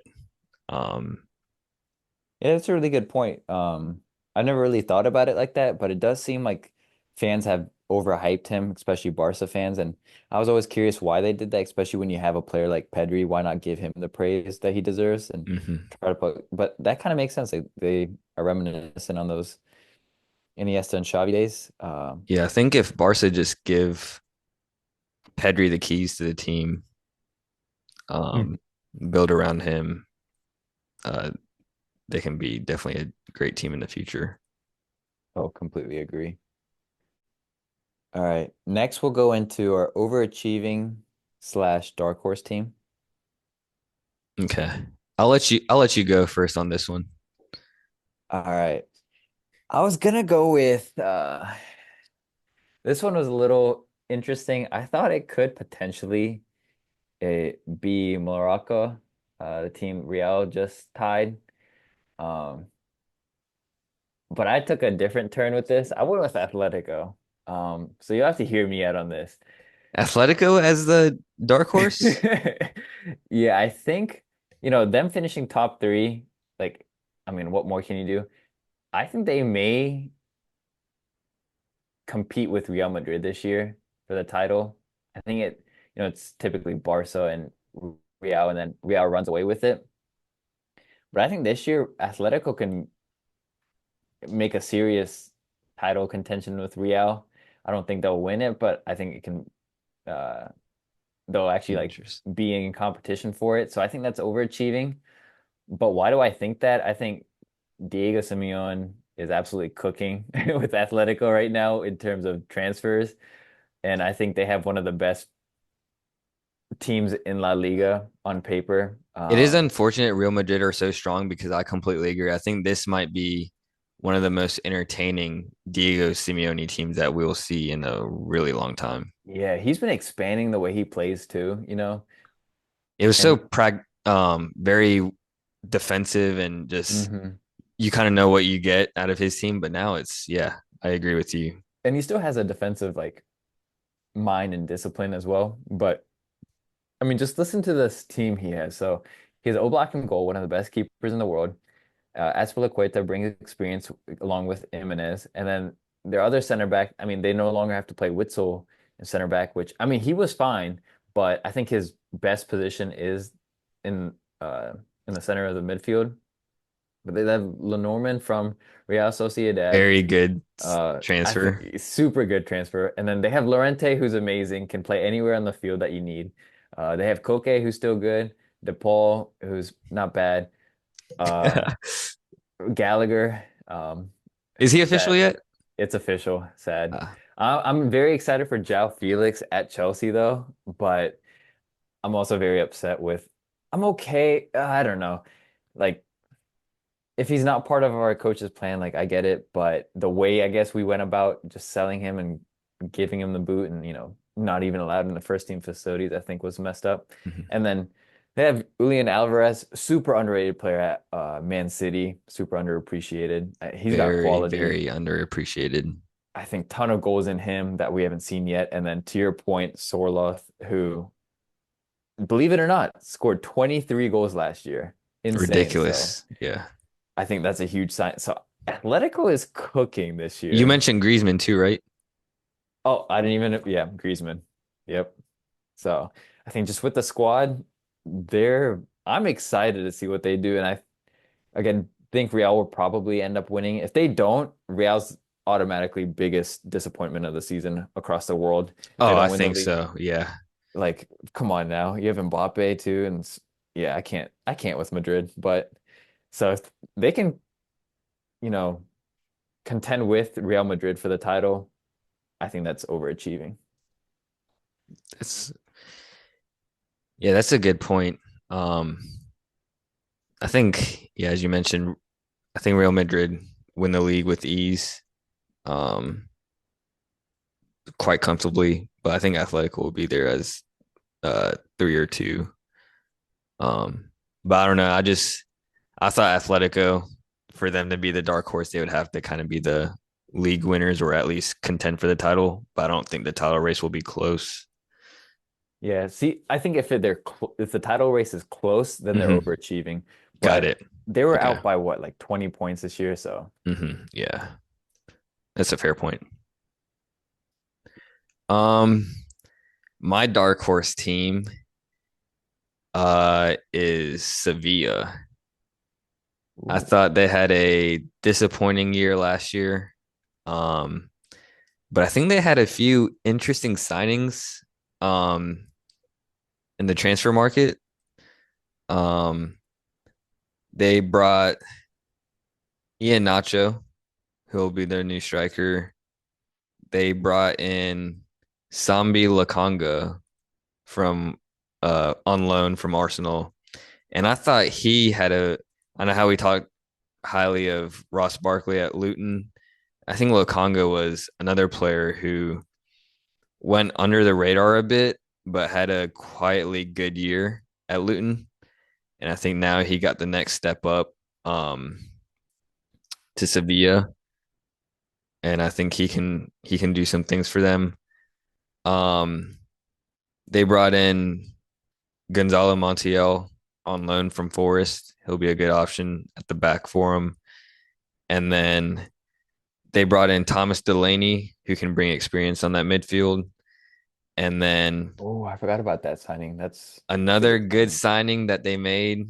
Um, this player, he had a poor loan at the Premier League, but um, he's always a great player in La Liga. Was Saul from Atletico? They got him, so I think they just brought in some pieces where if they can click, I think making the jump from 14 last season to top 10 finish would be a good year for them.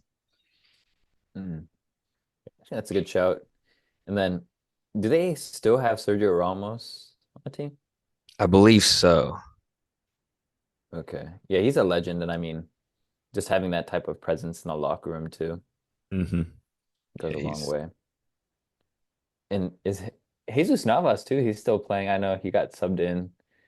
that Um, man still has pace. yeah, It's it makes no crazy. sense. All right. And then disappointing team of the year. Who did you have? I had two for this one. One of them was Real Sociedad. Hmm. Um, they're always pretty good, but I think, as you mentioned with Atletico, them losing out on Robin Lee Norman, he's a big loss for their back line. So I think they might struggle defensively. And then the other disappointing team is Girona, losing Dovbeck to Roma, top goal scorer in La Liga last season, and then losing Savio, who's bright young creator, big loss too. So I think if anything, they really overachieved last year, and I think they'll just have a big drop this year. What about you? Yeah, that's a good point. I had Girona, Mm. and like I mentioned when we were talking about Serie A, Dobek is a huge reason that I think they're going to regress. So that's why I have them as a disappointing team of the season because I think they're going to fall towards a 10th place spot. But to your point, like, is that really disappointing though? Because, or was it last year that they just severely overachieved, right? Yeah, that's a So hard one. it's hard to kind of discern between the two. But I'll just go with disappointing in terms of I think they're going to lose the most positions. And then manager of the season. This one I know we both can agree is obvious choice is going to be Ancelotti, but apart Hmm. from that, I had Jacoba Arrasate.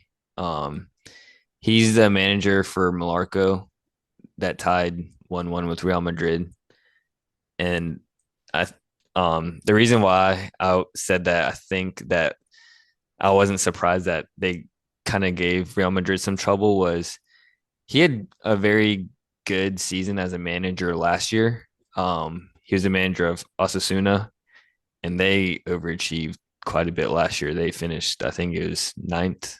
Um, Hmm. and he brought in a few players from that team over to this team. I believe their left back came over from Osasuna, and um, I think he's just a bit of an underrated manager. And Mallorca usually is a relegation battling team, so I don't think they'll have a relegation scare this year. So Yeah, I think Marco was one of the teams that I potentially was gonna pick for overachieving slash dark horse team because I think they have a chance to potentially finish mid-table. And to your point, I think the coach is great. And a reason like this past weekend against Real Madrid, I think that, you know, Real Madrid probably kind of were a little arrogant and didn't think much of the team, but I think they're slightly of a dark horse team, but I wanted to go with Atletico, kind of spice things up. Um, again, you you probably put in much more thought than I did with these manager of the season choices and first sacked, but I went with the really boring choice of Carlo Ancelotti. And if, again, he's a great coach. I mean, the things he did at Everton too were amazing, but again, you have world-class players disposal in each position. I guess you're losing Kamavinga for some time, but yeah, I just went with Ancelotti. Who would you have a manager you want to give a shout out or your flowers to, apart from Ancelotti? Um, yeah, I think I'd go with Ernesto Valverde from Athletic Club. Ooh, good shout. I think Athletic Club this year might be an interesting team because they're competing in the Champions League, right? I They believe so. Yeah, so for them I to know com European competition for sure. yeah, Not sure which so spot.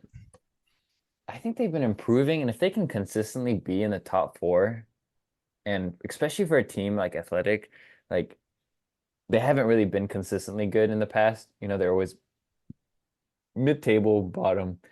Um, but if they are able to finish kind of consistently top four, I think, of course, the Williams brothers has a huge say in how they do. But I mean, Nico Williams didn't play this past weekend, and they still look pretty good. Nico does add another element, and they're a much better team. But again, it comes down to coaching. That's a good shout. All right, first sacked. Uh, this one I had Vincent Moreno, uh, and he's the one that's the new manager of Osasuna now. Just because I think they overachieved last year, and this year under him, it's almost like the one candidate I have for Serie A. His track record just isn't the greatest, um, and so I think Osasuna fans wouldn't be happy with just a drop off from last year to this year. Hmm. Yeah, this year I had Espanyol's coach, Gonzalez. Just I think it's going to be hard for them to stay up, and especially with the tough run of games earlier in the season. Um, I think he'll be under pressure pretty early on. They'll, I think there'll be a team that gets relegated towards the bottom entire year. So, especially when coming up to, they were really struggling, and especially with the squad they had relative to the lower division team, they should have been kind of an easy team to get promoted. So, Mhm. I think I'll go with him.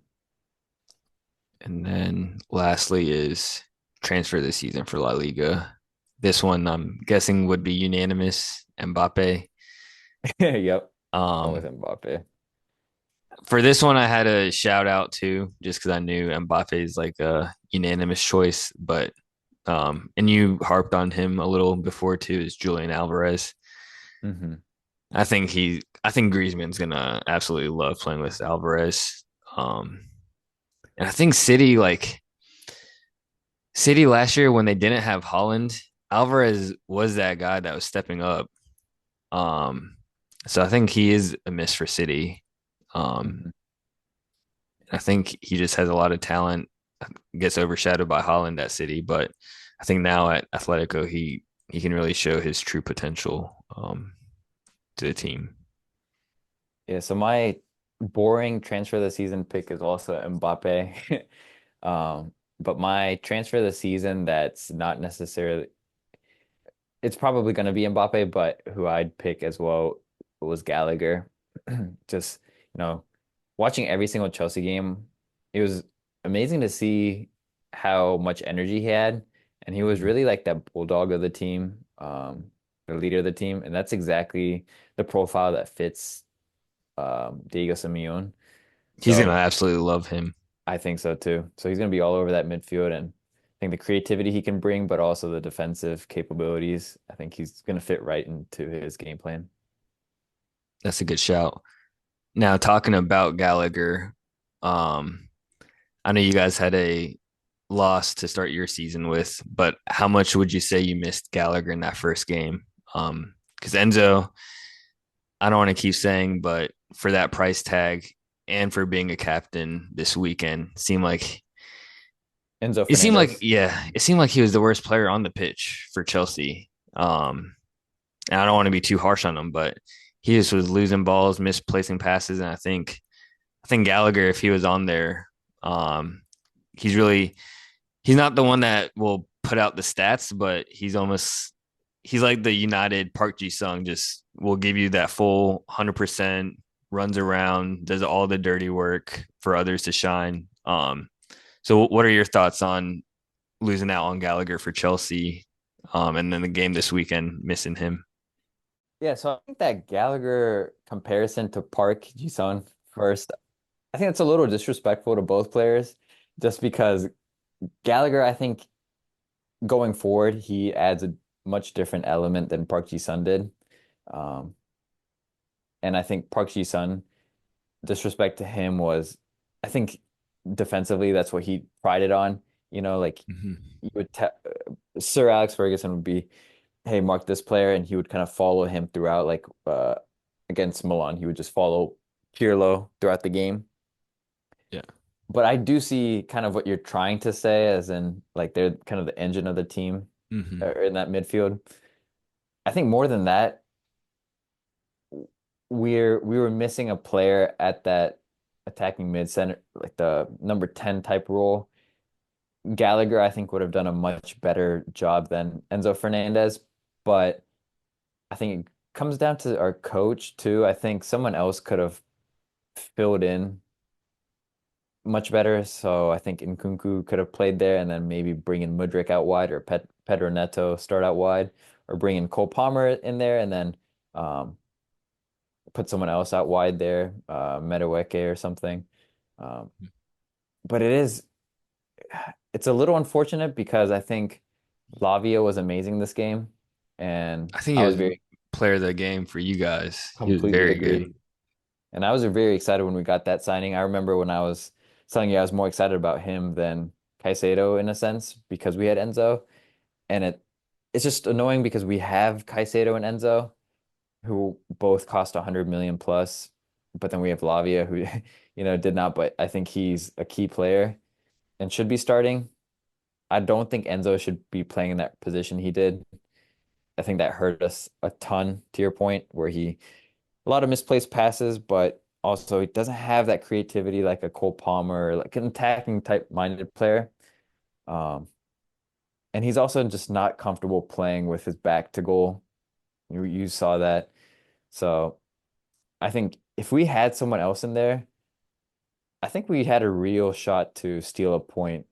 Um, I honestly think we were, for majority of the games, the better team. Um, I think we created a lot more chances. Expected goals ended up being higher than City too, but we missed a couple really good chances. I think Nicholas Jackson this year, assuming he, gets proper game time, I think could be potentially top five in the league in terms of scoring from open play. Mm-hmm. Um, I And I think he know had a we couple chances were there. just also talking about the awards for La Liga, um, and a player from La Liga that we touched on coming to Chelsea, João Felix. Do you think he's going to break into starting lineup, or how do you think that will impact Nicholas Jackson? Yeah, I think that's gonna hurt Nicholas Jackson's playing time. Um, I think João Felix will operate in the 10 role, maybe out wide left, and then you having Kunku. I'm excited because we have a lot of attacking players at our disposal who can change the game, but I'm just what I worry about is like again the culture and players' pride Mm-hmm. taking a hit, and that just because Mudryk, for example, like he saw the game at the very end, but I'm sure he was hurt that he didn't get to see more game time.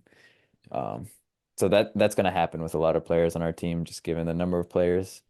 Yep. So, but I am excited about Jeff. I think he's an incredible player, Yeah, and he's very versatile in the roles that he can play. and he in the 6 months he played for us too in the Premier League, he looked amazing. I know there were a lot of doubts, like, oh, he's coming to the Premier League, he's not ready, but Mm-hmm. I thought he looked really good. And he was rumored with Aston Villa, and I thought that would be a really good signing too. But Hmm. um, and then you just talked about players' pride. So I just want to ask you, this was another big story over the weekend, but Enzo Maresca being Pep's assistant through City, he knew Sterling, the type of player he was. Obviously, would have worked with him closely at City. So, what are your thoughts on, I guess, Sterling being completely left, not even on the bench, being left out of the team sheet? Um, I'm sure it does damage to his confidence. And do you think that was basically like a statement from Maresca saying you're just not going to be on our plans this year? Yeah, I think so. And actually today there were reports that he uh said that Sterling, is not going to get minutes. Same thing with Chilwell. And I think Pedro Neto is actually taking the number 7 shirt now from Sterling. So it's kind of Uh, official that Sterling, doesn't really have a role in this plan. So, which is fair too. Like we have so many other options than Sterling, and Sterling has the quality to play in the top league. I think we have better options than him. So, he should take his talent somewhere else. it definitely still has a lot to bring into other teams. So Yeah, I guess before we end the podcast here, what do you think about United? It seems like you don't necessarily have this huge influx of players to choose from, but you guys are also struggling to figure out who is going to be the guy to step up or who is, you know, what is your best ideal lineup, even though you don't have an array of mhm. attacking options like we do. Yeah. So I guess from back to front, it'd be Onana and then backline Dallo, uh, Lissandro Martinez, and then if Lenny Euro was fit, then I'd pick Euro, and then left back would be Luke Shaw. Then the dream Harry trend Maguire, though, I think Harry Harry Maguire. he was probably he had shots for being like our man of the match. I Hmm. think in the opener he had a very good game. Um, but I think just bringing in Delit now is if uh Delit would probably be starting to over Maguire. Um, which is still pretty crazy having like Maguire as like your third off the bench center back. And then I think we just Casemiro. I think he's just the one that's holding us holding us back a bit. Um, I think we really just need to upgrade Manuel Ugarte. He's young, has the legs. Is it official? No, we're still trying to do some offers to That will trade be. around and get him. And then I think Kobe, you got to build around him too. And out wide, I don't know. I feel like I have to give Rashford another chance to kind of get his confidence back up. But if he's slumped, then Garnacho on the left, and then out wide on the right is Ahmad Diallo. I think he'll have a breakout year. And then it's a weird one. Ten Hag put Mason Mount as a third midfielder and then Bruno as a false nine. But I feel so bad for Bruno. He never gets to really play his strongest position, but he's always willing to do what's best for the team, whether it's playing out wide, played center back against Liverpool in the last few minutes, played as striker or opener, but I think he should be our midfield three with Mainu and hopefully Ugarte, and then up top, Hoyland or Zirkzee. So that's my ideal 11. Um, but yeah, I think the opener versus Fulham, we looked better. Um, definitely had good patterns of play, and Bruno missed two good chances first half. Um, but again, on the break, Fulham did have a few good chances where if they got the final pass, I know there was a two on one situation that Maguire stopped as a little lucky, and then there's a 3-on-2 where Fulham just played a bad ball where they could have been in. So on the counter, we're still a bit vulnerable. Um, but I think in terms of the attack. we had better patterns of play. Granted, it was the first game. Um, but it'll be interesting just to see how we get Mason Mount. We spent quite a bit of money, and it's still not clear if it was Ten Hag's player that he wanted or from the board. I don't know. But I mean, $60 million player. I feel like he needs But to really, he's also being forced to play like a false nine, and yeah, he's not his out ideal wide. position. Yeah. Um, and we do look good. We look good pressing. Um, Hmm. like we actually look like we knew what we were doing as a team when we were pressing. It's And usually always Mason, Bruno running. yeah, and Bruno and Mason Mount. Mason Mount always puts in the shift, but I think we just need that 2020 1 22 Mason Mount, and Yeah, I he think can once he gets his big confidence. impact. Hmm. I think I agree. United looked much more fluid. I was a little surprised by that, but also not really just because you guys had players like Mount and Bruno playing at the same time, so it makes sense. You guys were able to overload the middle, but I'm still curious where you guys are going to get the goals from. You guys barely. Yeah. Rashford had a couple chances actually, but he's looked in terrible form for a while. So Hmm. I'm curious about that. But I know we were talking right after the game that Chiesa might be a huge signing, and he's in the market for like 20 million by Juventus. I'm surprised no team's kind of going after him hard. Yeah, that's pretty diabolical that he's only that much. He's, I think, quality player. Dropped off a little bit since the Euros when Italy won it, but I think there's still a player in there. Um, Could you see him at United, or would you want him there? Honestly, I would. I think I think there's always it's always good when there's competition for spots. I think honestly, the team that could benefit from Chiesa the most would be Arsenal because I think Saka has that spot like on lock for himself. And I think if he's ever like out of form or gets injured, they don't have a true like out and out winger. Whereas I think if Arsenal got Chiesa, that'd be an amazing signing because he can provide that competition for Saka. And I think just always having another quality player that gives your starters competition is a good thing. So I would love Chiesa at United. I think Hmm. he'd be a great impact. And Chiesa, I think, being a right-footed player, he's played on the right, but Arteta could play him on the left too. I think Hmm. coming in with his right foot. Um, What did you think of Zirkzee's debut? Aside from the goal, I didn't think too like that build up. I think he was very involved, and finish was quality. It seemed very. You described it as nonchalant and kind of Mhm. very relaxed, I guess. But Yeah. um, yeah, I thought he looked very comfortable in that finish, and Hmm. it seemed very natural. Just Yeah. like the way he slotted that in. But I think I'm still waiting to see what else he can do. I didn't see much else aside from that goal Yeah. and that build up. Yeah. A little bit after that goal, he had a few link up plays, but I was surprised he got the goal. And then I'm interested to see who gets that starting spot in the striker role, if it's him or Hoyland. So things to come. All righty. Well, thank you everyone for listening to the second episode of Super Subs podcast.